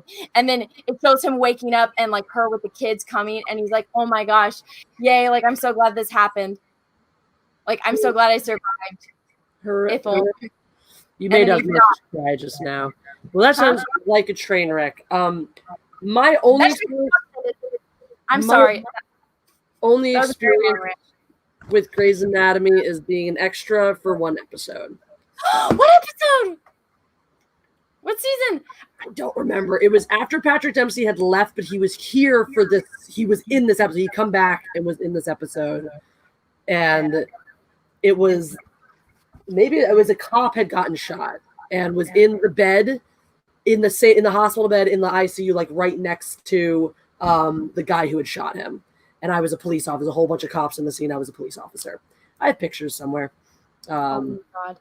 But yeah, there's the one scene where Bailey starts. So this kid, to impress this girl, like, cause she's in the group where all like the bad, like the rebel kids, and he likes her. And so like he's trying to be in their group, and they're like, no, bro, you can't join our group. They're like, why don't you jump into that like cement to prove that you're one of us, that you're legit? And he gets fucking stuck in the cement. And so they have to carve him out and take him to the hospital. And so as they're like trying to saw him out without killing him, because cement's like. Straight up thought you said, why don't you jump into that semen the first time you said it? But carry on. Oh, so they're trying to get out the cement. Yeah. But so like to distract him, because they're like, you have to calm down, you have to do this because we got to do this. And then she starts talking to him. She's like, it's kind of like in Star Wars. She's like, you're brave like Han Solo. Remember, he got frozen in carbonite, and like he was like put his life on the line. Princess Leia saw that. Princess Leia still went after him and loved him, even though she saw him frozen in carbonite. She's like, you're not weak. You're like Han fucking Solo. And everyone in the room just looks at her. She's like, I fucking like Star Wars. I was like, yes, Bailey, I love you. But yeah. that was incredible. That whole thing, that was a whole, whatever that was. Someone got from cement to Star Wars. God, how did we get, even in this little couple minutes, we went from cement to Star Wars, let alone this entire journey where apparently I have a miscarriage and I'm saving Jeff's life. So I'm for those of you that did not know, I'm a huge Grey's Anatomy fan. clearly, I think we figured that out. You don't even understand. It was so good. It was so fucking good, and then it got fucking terrible so fast. That sounds like a train wreck. I Sorry, don't want to live you were just asking because I hadn't seen my. That does sound like a train wreck. Let me see if I can pull these up real quick though, because actually one of the neat things about it, so they built an exterior set for the hospital, and they built like a lot of the sets that they just built a big giant standing set that was there all the time. So it's kind of neat because you could actually walk through a lot of pieces of it because they were shooting in LA. Yeah, it's in LA. They shoot in I think it's Burbank. Yeah, it's Burbank. Was it the? Yeah, because what network are they on again? I don't even know that stuff. What network did Grey's Anatomy air on? I can't remember. Same one as Lost, though. Because, yeah. I do know, though, that I think I can find this pretty quickly with places. If I can pull it up real quick, I will. I'll show you guys. I'll show you guys the Jessi Cop picture. It's what? Oh, yeah, ABC. But go fucking find it. Show me. I might know exactly what episode it is. I mean, I don't have any pictures from me like on set. I just have a picture of me in the cop uniform because it's funny. But yes, I know significantly more disappointing. I probably know more about Grey's fucking Anatomy than the people. That shit, it tears your heart out and just kills you. Like when I was watching Walking Dead and I'm seeing Negan, I'm like, that's Denny. That's not Negan. I can't take Negan seriously. I look at him, I'm like, oh, dude, that fucking bitch. What she did to Alex, but she loved you, bro. Come, like, Denny. I love it. I'm not enjoying your pain. I'm enjoying your enthusiasm regarding your pain. Oh my god! I doubt anyone in the chat watched this show. Oh, it's so good. I mean, I'm sure people. You never know what people watch. You know, it takes all kinds. Like, this is Anna. Okay, I'm sorry. I love this show. It's so good. It was so good, and then it got so bad so fast. I'm very sorry. Somebody was trying to explain to me what happened, and they're like, this person. Oh yeah, but then this person had a sister that they thought died in Afghanistan, but now they're back, and that person's new love interest was actually in love with that person. So now, even though they spent 2 seasons trying to woo this character, now they just dropped that character to go with the girl that they thought was dead. And I'm like, and they're like, and then these 2 characters got married, but then got divorced because that character decided to become a drug addict, alcoholic again. And I'm like, I don't even like these people anymore. The show's very confusing. If you know who everyone is, it makes sense. But even then, I'm just fuck people. Damn it. I can't find these easily right now. I'm sure I'll go back and find them at some point. I always see them pop up in places like memories. But yeah, I'll post this somewhere when I find the pictures of me in a cop uniform holding a coffee and a donut because I'm special. But no, this is what I hear about. I mean, those are shows like that. Like as much as there's tons of shows like that ran for a long times that people you get invested in. It's like, and you get tied up in it because it's like, it's how people get with us. When they watch us and follow the chat and follow our lives and what we're doing, get invested in that stuff. Even though we're not playing characters, but it's the way people follow, the WWE and all the storylines and plot lines and that. It's fun. It's exciting. It's something to do. You get invested. It becomes like a part of your, that's how Jeff and I are with The Rookie right now. We really like that show. I'm all over that shit. So I feel your pain because some stuff happens. Sometimes shit goes wrong on your show. They kill the person you like. They make the choice. They put the people together or have them apart that should or shouldn't be that way. And you're just like, no, I'm dying on the inside. And it sucks. But that's another great example. And that's if you look at a lot of these shows that end up recasting a major role like that, they're usually shows that are on their last legs. They're declining. Even if they hang on for many more seasons, they've never, everyone always talks and never claim their former glory. One exception to that one, which I think is interesting, that did pop up on this list was a show that I know you and I both like, which was the departure of Sinclair at the end of the first season of Babylon 5.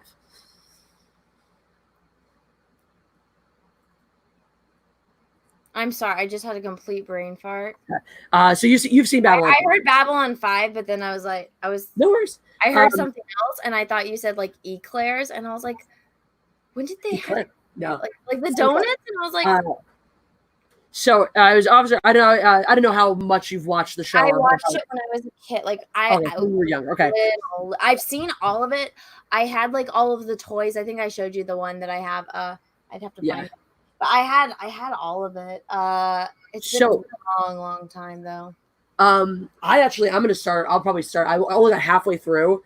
But I do want to get through all of it, and Jeff's interested, so I'll probably start back over from the top. I think Jeff will like it. That's my ex actually got me into it. That's like one of the only things, like going back and watching it, that I'm ultimately ever miss about my ex is that he knew so much about the show and all the behind the scenes stuff and the actors and all the stuff. That sometimes it was annoying because he wouldn't shut up telling me about the stuff while we're watching it. Other times it was like, oh, this is cool that I know this. For example, why this big major change happened. So for those who are familiar with Babylon 5, first of all, if you're not, go check it out. It's on Amazon. I think all of it's on Amazon. So Sinclair was the guy in charge of everything. So the main character and the guy in charge. And so him and Garibaldi, who was the head of security, the actors in real life had a huge falling out to the point where they were like, we are not going to, we will not work together anymore. And they just made the decision for whatever reason. It was funny because the season ended with, is the season ended with him getting called away? Or no, maybe it did. The season ended with stuff and Garibaldi, like, you know, possibly dying. I think it was like maybe they knew they were going to do something and they wrote outs for both characters because they weren't sure who they were going to stick with actor wise. But Sinclair also, he didn't go away entirely. He's popped in. He's had, you know, he did come back in the series, and so his presence was still there. They were able to explain his disappearance away enough and keep the show going for, you know, 4 more great seasons. Yes, Garibaldi is an alcoholic. Canon in the show, Garibaldi also, the actor, was troubled outside of it. That's like a ridiculous number of people who were in. It's kind of funny because there's a whole plot point in Babylon 5 about the Babylon projects mysteriously disappearing and blowing, like, you know, having ill-fated ends. And an inordinate number of actors and people involved in Babylon 5 died really young, which is really sad. A lot of them, ghost guys, are not around anymore. So, but I thought it was interesting because that was sort of the exception to the rule. Most of the ones when you look through the list, people talked about that. They talked about House of Cards, you know, a show that was coming into its, I think it was already going to be in its last season before the Kevin Spacey stuff. You know, correct me if I'm wrong.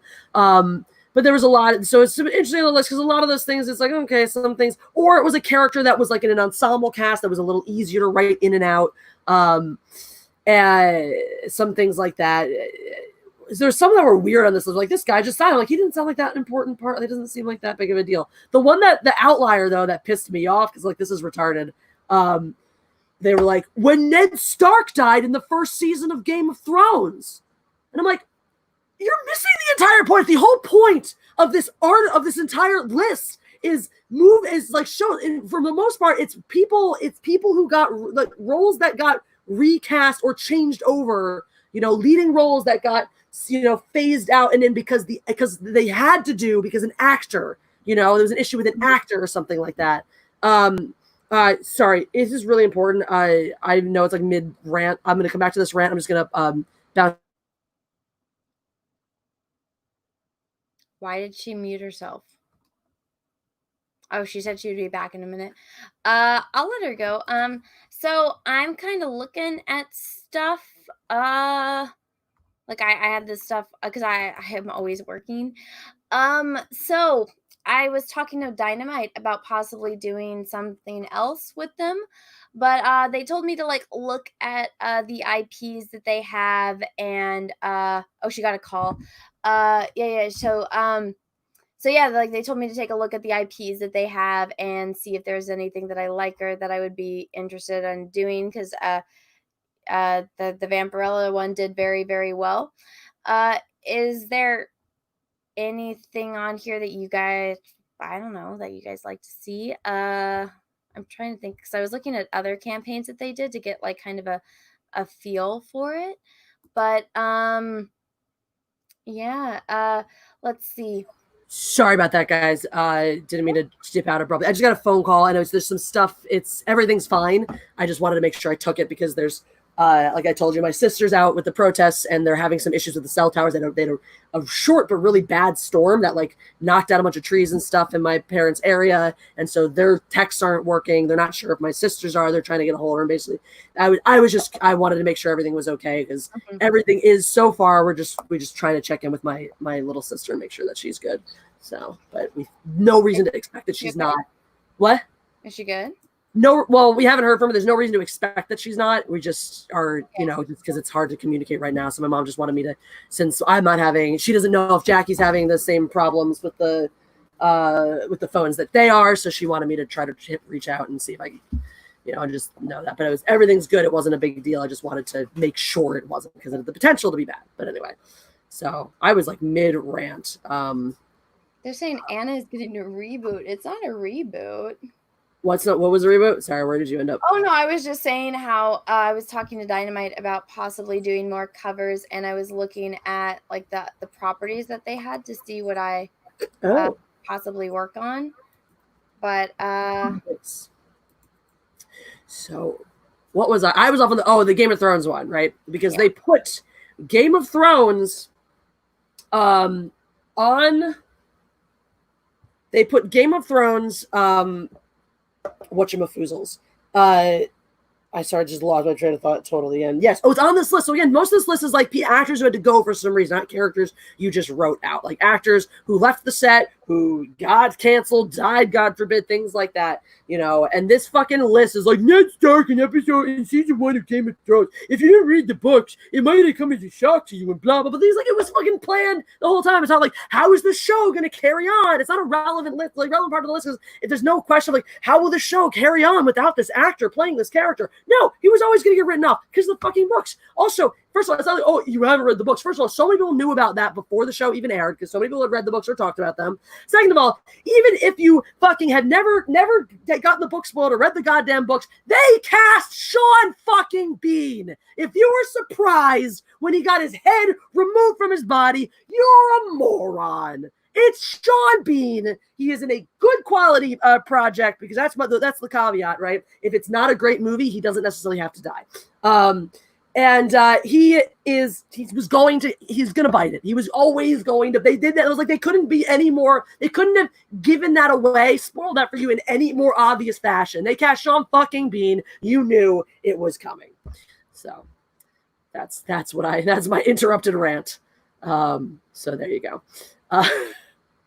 Huzzah! RoboCop. This one last little cute piece of news where I mentioned earlier, a teaser, I was like, Disney did something right. And I thought this, as I put in my description, it's a very small, very insignificant thing that really doesn't mean anything in the greater scheme of your company or whatsoever, but they made a good decision on this. So I thought this was cute. Star Wars Stormtroopers now patrolling Disney Springs, enforcing social distancing protocol. And that guy's wearing an Eagle shirt, so go him. Go Birds! I saw a bunch of people with Eagle shit yesterday. I love those, some people said, oh, that's dumb, but I'm like, no, I really like them. I want to go in one. Bumper cars, but you walk. That's so fun. They are so fun. Me and my sister would have fucked shit up with that. Oh man, I loved those. I wonder if Jeff could fit in a bumper car. I would be still afraid to get hit by his car, because he'd double the mass of the car.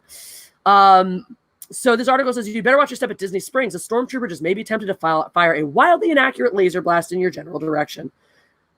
Disney Springs shopping and dining complex at the Walt Disney Resort has only recently reopened for guests after closing for months amid the coronavirus health crisis. Visitors are currently required to undergo temperature screenings, wear a mask, abide by new physical distancing protocols, some of which are indicated by ground markings or physical barriers, some of which are shouted to you by a couple of wisecracking stormtroopers.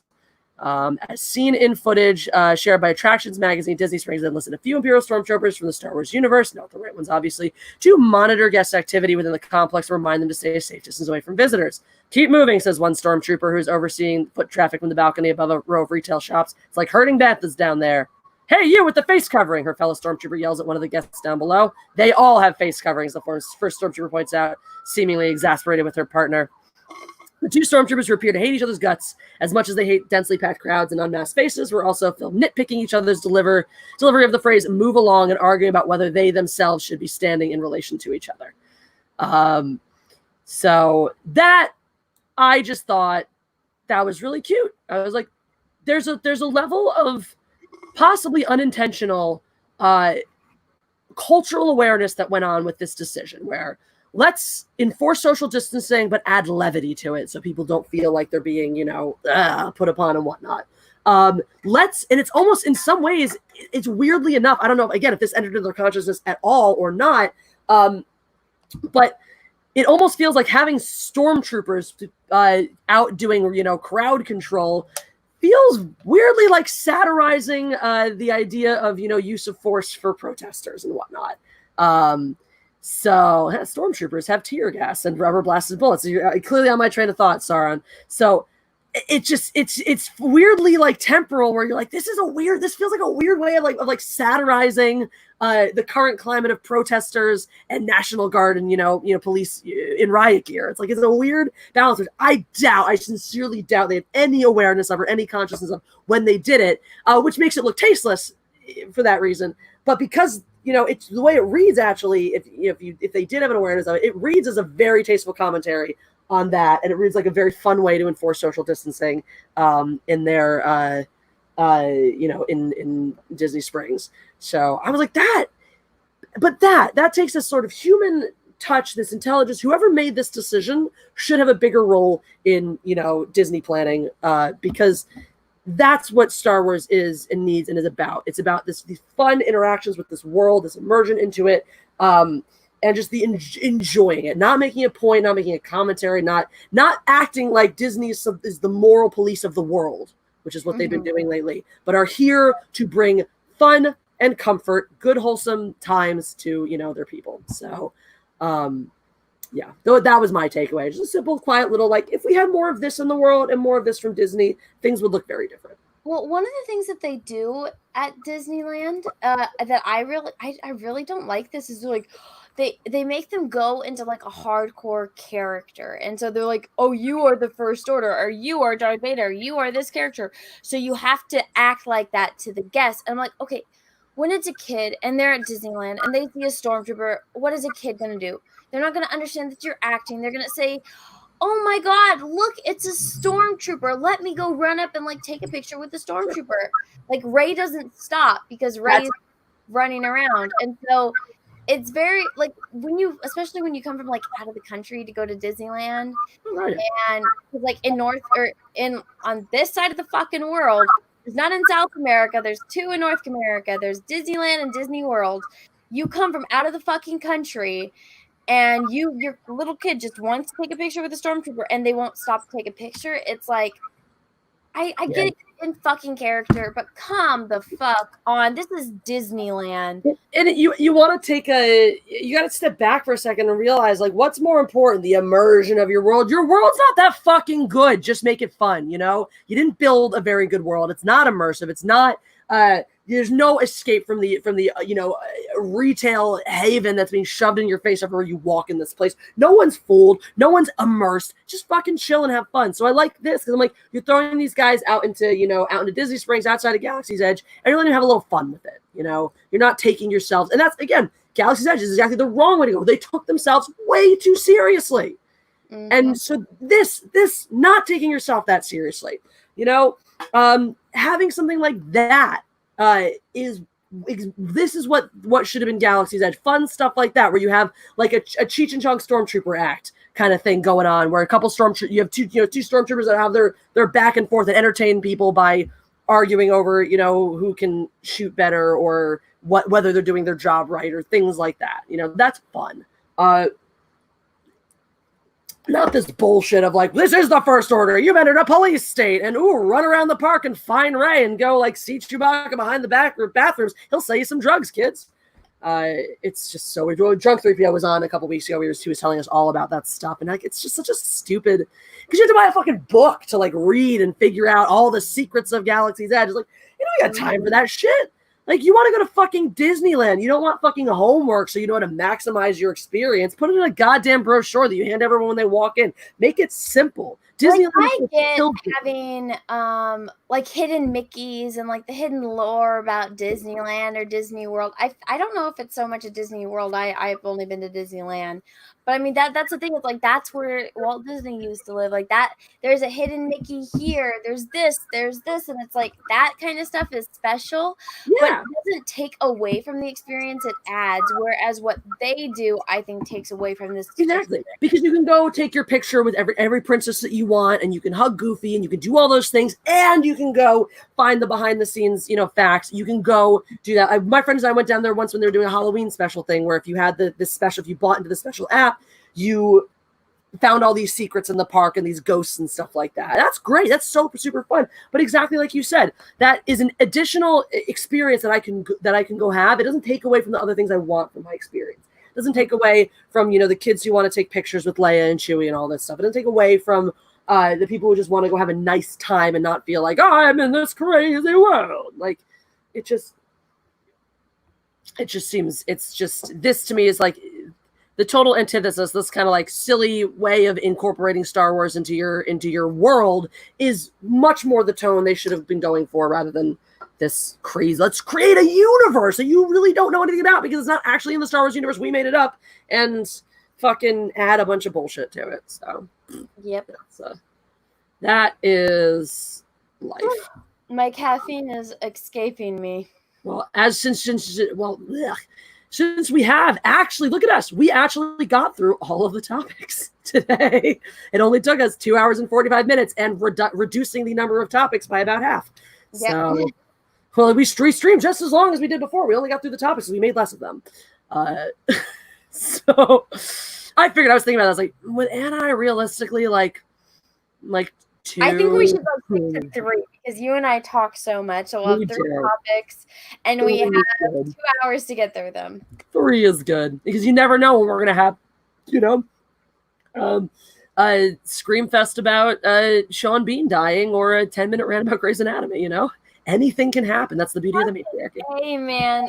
Yeah. And then me talking about men being shirtless and how that should be allowed.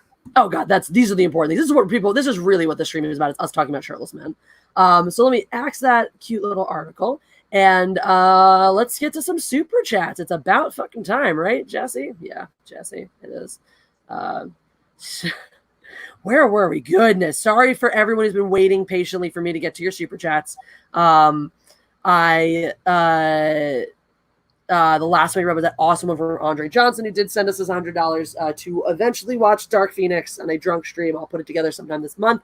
Anna is not obliged to participate, and it sounds like she'll probably, exercise that option.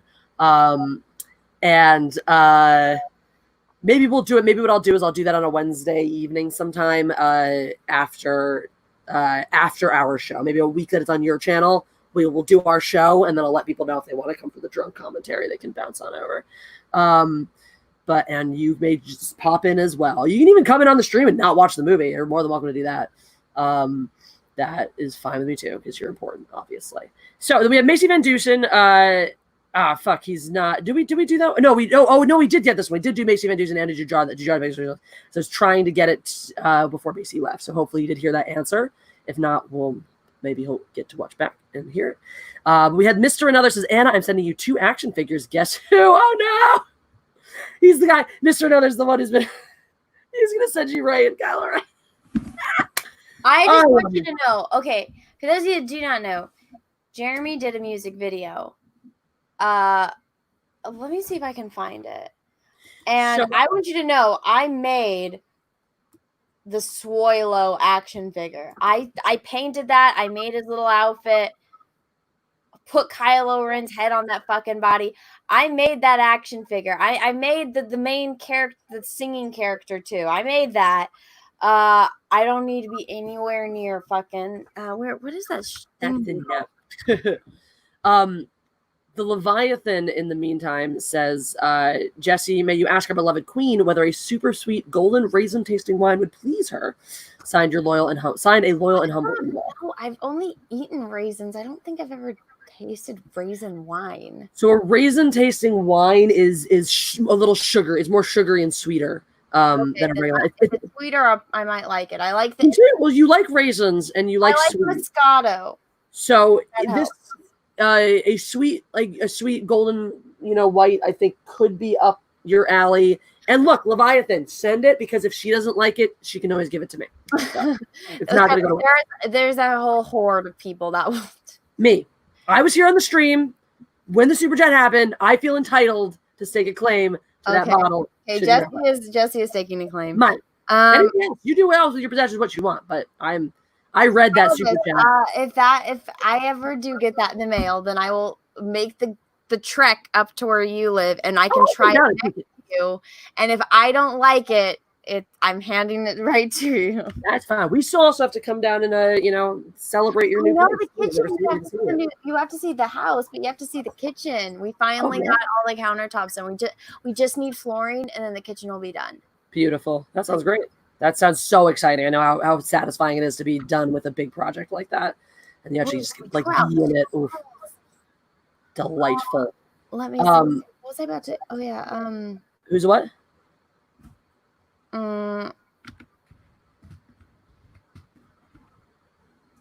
I'm trying to think of what the hell that music video was. The music video, the one what they were used, the force, the father ends. What? Let me do this. Yeah, I found it. Was this a Saga Ends video? Yes. I Okay. remember that project. That was fun. I mean, I didn't really do much on it. I heard Jeremy talk. I didn't do anything on it. I just heard Jeremy talk about it Can I incessantly. hear audio? Can you hear this? Let's see. Yeah, we got audio. Okay, so this project. Let me find it. I remember you showing me this figure when you made him too. This Swolo. Ben Swolo. Where is it? Is there not like a? Oh, here you go. There he is. That was a red color action figure. You can see. You showing me. I painted his body because this person was fucking orange. Painted his body to be white to match his fucking face. Because he has that weird thing where it's up here. I fucking made this damn action figure. I also made this dude. I made that. I painted that. I made him his cape. I made him his bow tie. I painted his hands. That's fantastic. I moved this dude. Mm-hmm. Oh. I moved this dude and this dude. Nice. But yeah. Good times. That was such a cool project that I know you worked on that a ton. Jeremy worked on that a ton. Or mysterious, Cool Han Luke, Cool Han Luke, the singer, the artist, the musical mastermind. So that's a really cool project. I remember hearing a ton about it when you guys were out here. When Jeremy was out here, and you guys were working on that before. That's neat. Where is it? I painted one of two of the backgrounds. This is actually a painting, which is blurred for that. But yeah, that was fantastic. Thank you. That was a lot of fun. It was a good video. Yeah, that fucker, I painted it. I made the fucking Ben Swolo. I don't need to be anywhere near that fucking shit. That was enough. So yeah, she's been through all the figures enough. Ooh, Mace Windu was here. He said a super chat that said, "I lived." That's cool. According to Star Wars Theories fandom, you did. Okay, this must have been when you were going off on Sophie Turner. Mongo's big thanks says, "Sweet Jesus, that's some funny stuff." So you tickled Mongo's big things. Thank you for the super chat. Mr. Nether, thank you. Sophie Turner should be the next Batwoman. Oh my God. How much would you hate the next Batwoman? The next Batwoman was Sophie Turner. How much would you? She's not lesbian. She's not. That's true. You have to be a lesbian to be Batwoman. You have to remember the LGBTQ plus, and I'm sure a straight woman that's married to a man, and I believe she's actually pregnant. Yeah, she doesn't qualify. So heteronormative of her, and I'm disgusted. I miss this. Baltimore guy, thank you so much for the super chat. Very generous super chat. Choo-choo-doo says, greetings, love the enthusiasm. Keep it up. Just got confirmation that my sister is good. And that makes me happy. So cool. Thank you, Baltimore guy. We will keep it up. We'll be back next week on Anna's channel, theoretically at 2:00, possibly 3 if we decide to move back because we're never here on time. And so we'll be giving up every single week, flipping from my channel to Anna's. So you'll never be without your fantastic ladies in the Fandom Menace. Mr. Another says, I ship Kylo Ray, Thin Po Hux Rose BB-8 Captain Phasma. So you just ship an orgy. I'm sure someone's made the porn version of Disney Star Wars, Mr. Another, so it's out there for you. Aw. The Leviathan, thank you for the super chat, says, please tell our queen that she won't need Botox for a very long time. My classmate who is now close to 32 doesn't need it yet either. She still hates me for not giving up, but she doesn't need it. Aw. That's very sweet. We read that one from Macy. His ta-ta, have a great evening. We hope you're having a great evening too, Macy, whatever you happen to be doing. The Leviathan says, originally I signed up for the PLA, Chinese Army, because I needed a work visa, but I've resigned because they wanted me to marry a Chinese chick, but the hottest Chinese chicks on earth are Portuguese, so I moved to Portugal. The hottest chicks on earth are Portuguese, I moved to Portugal. No wonder the Leviathan loves you so very much. Yeah, he always says, like, oh, he's from Portugal, and I was like, dude, that's awesome. That's great. You're brethren. Mongo's Big Thing says the Vampirella cover looks great. I'm hyped to get another copy of Stealing Solo, and you and Anna are wonderful together on a stream. Big thanks. Well, big thanks from Big Thanks. Thank you, Mongo. And Rookie Critic was telling me how much fun you are and suggesting I bring you on a stream sometime, Mongo. So if you're interested, that's might have you come on with Rookie and have a fun time, talk some movies and stuff, or have you come on and talk Gojira with Jeff and things like that. So bringing a lot of fun people on my channel lately. So tomorrow's Thirsty Thursday. So I think should be getting Rookie Critic back on, trying to get Justin Proper to come back on. Should be getting Dr. Stephen Prostitute and probably Sean Firefart. So it's gonna be crazy. And if you are alive and sober after the Jack Show, you're welcome to come by and become. Actually, you don't have to be sober; it's a drinking stream. If you're alive after the Jack Show and want to participate in a drinking stream, if you're sober, oh wait, no, it's a drinking stream. You don't be sober. We're gonna be hammered. Oh my god. But everything all right? Yeah, I just saw something about John Wick. Oh, fun. The new one, or just something in general? No, it was just like this thing with John Wick, and I thought it said something else in the title, and I was like, what? Nice. I'll tell you guys, I got caught by one of those stupid fucking headlines. It said John Wick and James Bond crossover for 2022, and I was like, excuse me, what? I was like, what movie is this? And I was like, I'm signing me fucking up as long as like the fucking James Bond isn't a chick, because James Bond is a fucking man. It's not. Imagine them all of a sudden going, hey, guess what? Xena, yeah, guess what? She's gonna be a man now. And I'm like, she's the warrior princess. She can't be a man. It's like Hercules. Hashtag James Bond, not Jane Bond. Yep. That's what I do. That's Jeff. You're welcome to use this as a hashtag when you're arguing for why James Bond needs to be a man. Hashtag James Bond, not Jane Bond. Yeah, I also found out some news about the new movie. Oh, yeah? I hate it even more. Oh, good. He's got a kid. What? He's got a daughter. And the whole fucking climax is about what's-her-face taking black chick surviving to take care of his kid. You gotta be fucking kidding me. The shot was got released today from like a real James Bond, the biggest James Bond website. Oh my god. So Wait. Okay, James. Honestly, at this point, James Bond should have like a fucking 100 children. But let's just talk about that real fast. Either his pull-out game is immaculate, or he definitely. I mean, sometimes I feel like James Bond might not be the most reliable man to carry protection with him. How the fuck does this man not have 1,000 fucking children? I like Jeff's theory: government mandated sterilization for its agents, or also, fancy technology so that they've gone through with. They have a birth control pill available for men now in MI6. No, I like the fact. I was like, I actually wouldn't mind. Like, what if like one of the bad bitches that he fucked had an evil spawn, and that could be a great character thing where his son is like a psychopath and he's got to kill his son, kind of like King Arthur with his son Mordred, and like how he fucked Morgana, his half sister, and his son is a psychopath, and then like he has to kill his son. I like that might be an interesting James Bond villain type thing. I wouldn't mind it. His son being if he one of the chicks who turns out to be evil that he banged, it turns out has his son, he turns into this mastermind, and that's the villain he has to face.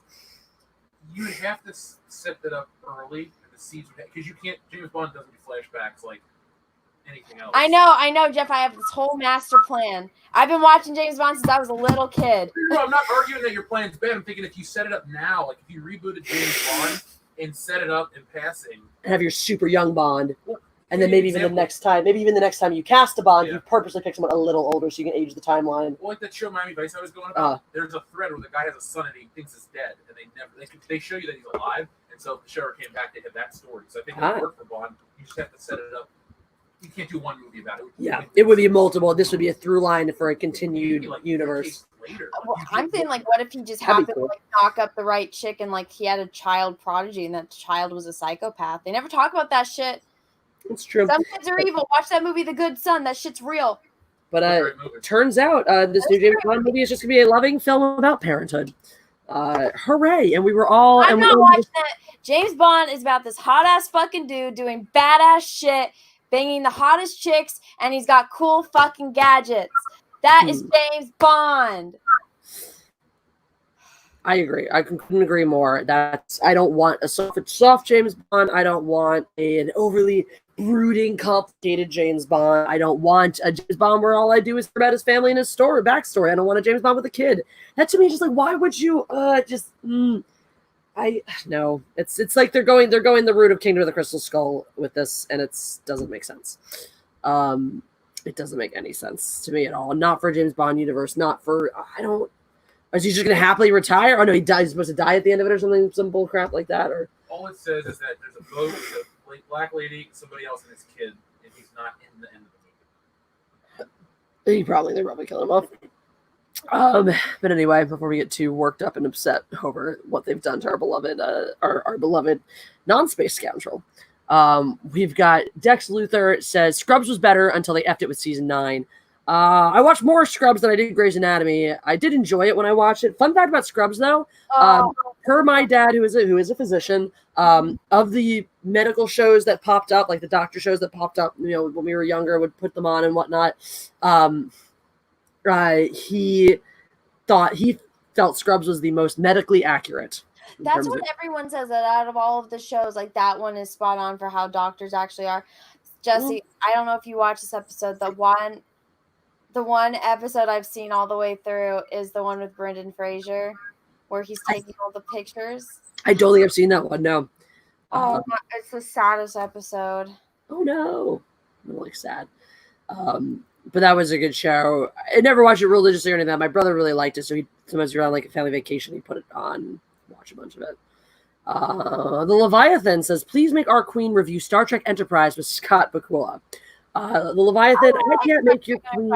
I mean, that's like saying, Anna, go review the original series or the Next Gen or DS9 or Voyager or one of the other mini shows that have been out before you were born and since you were a kid. It's like, all right, I need to go review the shows I've already seen.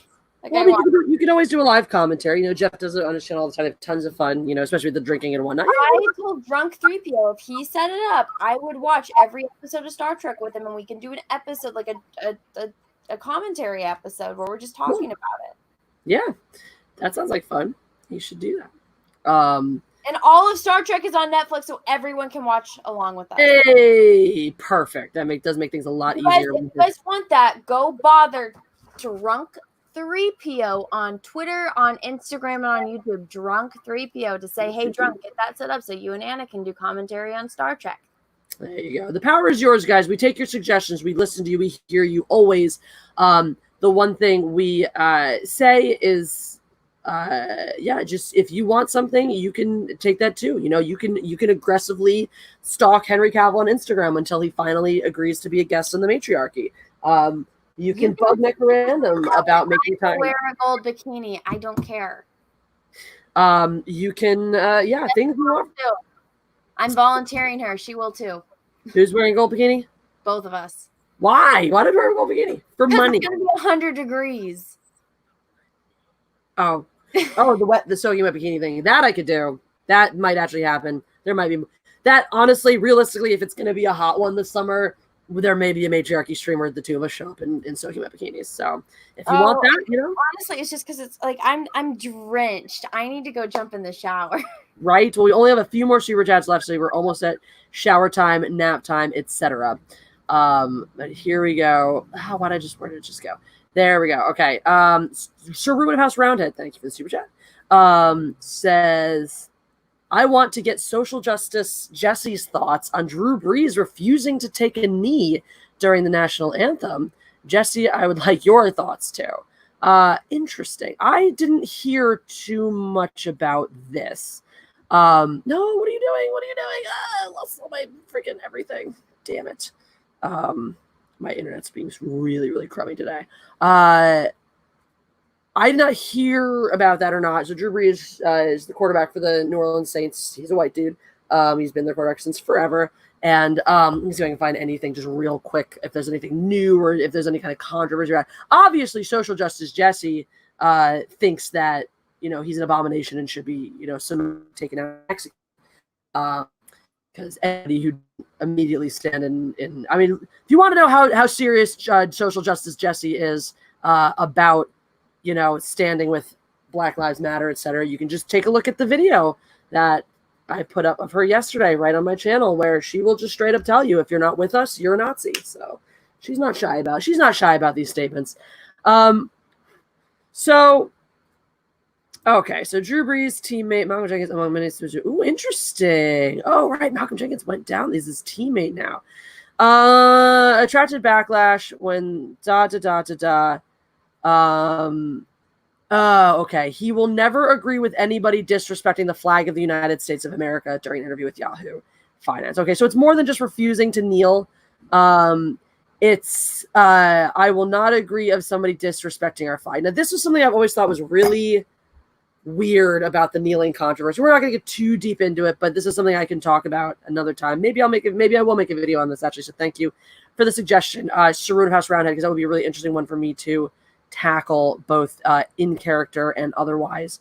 So I won't have to go too much because we'll get on crazy topics, but suffice to say that I don't understand how taking a knee is a form of disrespect. I don't understand how, again, kneeling quietly while still, in many cases, having your hand over your heart or something like that is in any way disrespecting our flag, our country, our troops. Our country protects our people's rights to protest peacefully. And a quiet protest in that situation is a peaceful protest. And our Constitution protects your right to do that. There's nothing that I have ever seen that I felt that it carries any indication of disrespect. And I know people disagree, and we're allowed to have that conversation. Personally, I don't see kneeling as disrespecting the flag, as disrespecting the country, as disrespecting America or Americans or anything like that. That's just me. I think you can stand if you want. You can kneel if you want. For whatever reasons you choose to do. I personally don't think it's disrespectful. I also think it's a really interesting choice that he's so adamant about this, just in terms of interpersonal love. He's going to be so adamant and vocal about this at this particular time. I think it's a little bit tasteless for him to be, this has just happened. I think it's just in an interview that he had. I think it's a little bit tasteless to be wanting to double down at this. If I'm in his situation, even if I feel that strongly, I would just say, look, I don't think this is the time or place to discuss, issues that aren't relevant right now. I think this is the time to come together, a time to whatever. But it's definitely going to cause some problems because Malcolm Jenkins is one of the most, he's like the head of like the players union, maybe even, or he was at one point for the NFL. He's one of the most vocal members of the players unions in terms of getting, making sure the players are treated fairly. Too soon, Sauron, too soon.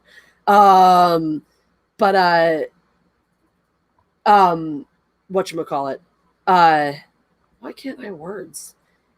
Yes. So that just distracted me with Sauron's really fucked up message.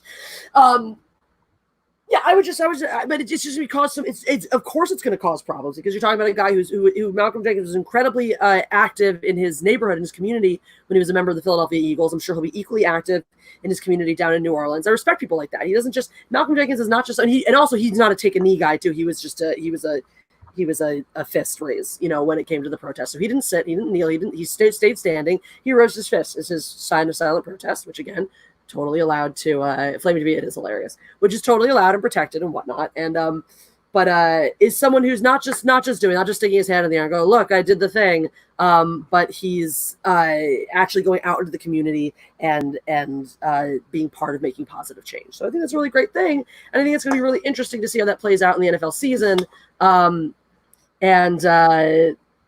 Fucking harsh Flaming TP, fucking harsh. But I love it. It'll be interesting to see how those opposing viewpoints play out for the Saints this season. But that's to be continued. I don't want to dive into another long rant, especially on a subject I know Anna has absolutely zero interest in. I completely tuned out right when you said I'm talking about football. But we just a couple more to go. We got Beth. Thank you for the super chat. Says Fluffernutter. Beth, if you are suggesting for Mad Libs, two things. First of all, we don't usually do Mad Libs on the Matriarchy, and just so people know, I am not streaming later tonight since I've just been streaming for 3 hours. Here now. So in future Wednesdays, it's still up in the air whether I'm going to stream in the evenings after I go on with Anna too, because it's just a lot of streaming. But certainly if it's on my channel, I don't need to do a second stream. You guys have been loving, supporting, and here for me for the past 3 extra hours. So, I don't need to come on again and be like, hey guys, pay more attention to me. But Mad Libs, we were cleaning up a little bit in here, and we were like cleaning up the couch. And I don't know where we put the Mad Libs, so I do have to find that before tomorrow's stream, though. There's no way I'm going to stay awake. Yeah. We lost the indie ones a little when we were cleaning up the last time, and now we lost the After Dark ones. But we'll find them. There will be more Mad Libs, don't you worry. And I'm going to write down Fluffernutter, Beth, so that I make sure we don't forget it. Words. Yes, to make sure that it does not get lost in the ether. There was one more in here. Osmosis sent one. Because of the way this format's on my computer, I weirdly can't read all the way down to my super chats. No, don't do that. Don't do that again. Fuck, I hate this little short. I never got to turn off these shortcuts on my goddamn. Maybe I can get it to work now. The shortcuts on my computer, because I was trying to scroll with my finger pad, and I accidentally went back a page on the internet because the world is stupid and broken. But I think there's just this one from Mr. Another and one more before it. So let me see if I can find it now. And it's still not showing up here, which is awesome. Let me see if I can find it one more. Isn't that such a pain in the ass? I think I can find it one more place. I don't want Osmosis's really sweet sentiment. He was, saying goodnight and just saying something really, really sweet. I don't want that to go missing in the ether because he's been such a doll and is such a lovely listener. So where are we now? Yeah, fun fact. So I'm just behind the scenes for those who are wondering what I'm just tootling around doing. There's a bunch of different ways to, go back and view your super chats. Here we are. And the most convenient way was not being functional. So, but Osmosis did send us a super chat that said, thanks for the laughs. You two are awesome. Thank you, Osmosis. Very sweet. Happy to bring you the entertainment, the laughs, the fun. We have a great time doing this show, too. I hope you can tell. We certainly do. So, and finally, from Mr. Another, good night, Queen of Swords, and that Star Trek Hobbit. So, thank you guys so much for being here. Thanks for being a part of the Matriarchy. Thanks for believing in us and supporting us. Again, I won't be going live later tonight, so this is the stream for the day. But Fluffernutters, if God be damned if Fluffernutter doesn't find its way into Mad Libs on tomorrow. So thank you, Beth. You will not be forgotten. Thank you, Anna, of course, for coming on as she always does and being one of my very favorite people in the entire world. What was what? Did you take a screenshot? Oh, I took a screenshot. Yeah, Fluffernutter. I didn't want to because I don't have a pen handy or a piece of paper, so I want to. So I was looking around. I was like, if I can find the Mad Libs, I'll write it in for tomorrow already. But I don't know where the After Dark one is now, so we'll find it. Yes. So thank you guys. Anna, anything you wanted to say before we wrap up? I got nothing. Show's on my week next week. All right. Fucking Silent Bob. I'm so tired, dude. I'm crashing. Oh, dude, I hear you. So, our sleep-deprived, sweaty ass selves are gonna go do a little self-care and cool down and comfy up. But thank you for being here. As always, you're the best.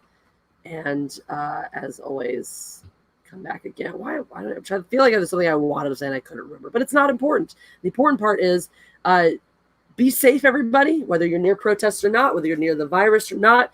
Be safe, be happy, be healthy, and God Empress out. Bye.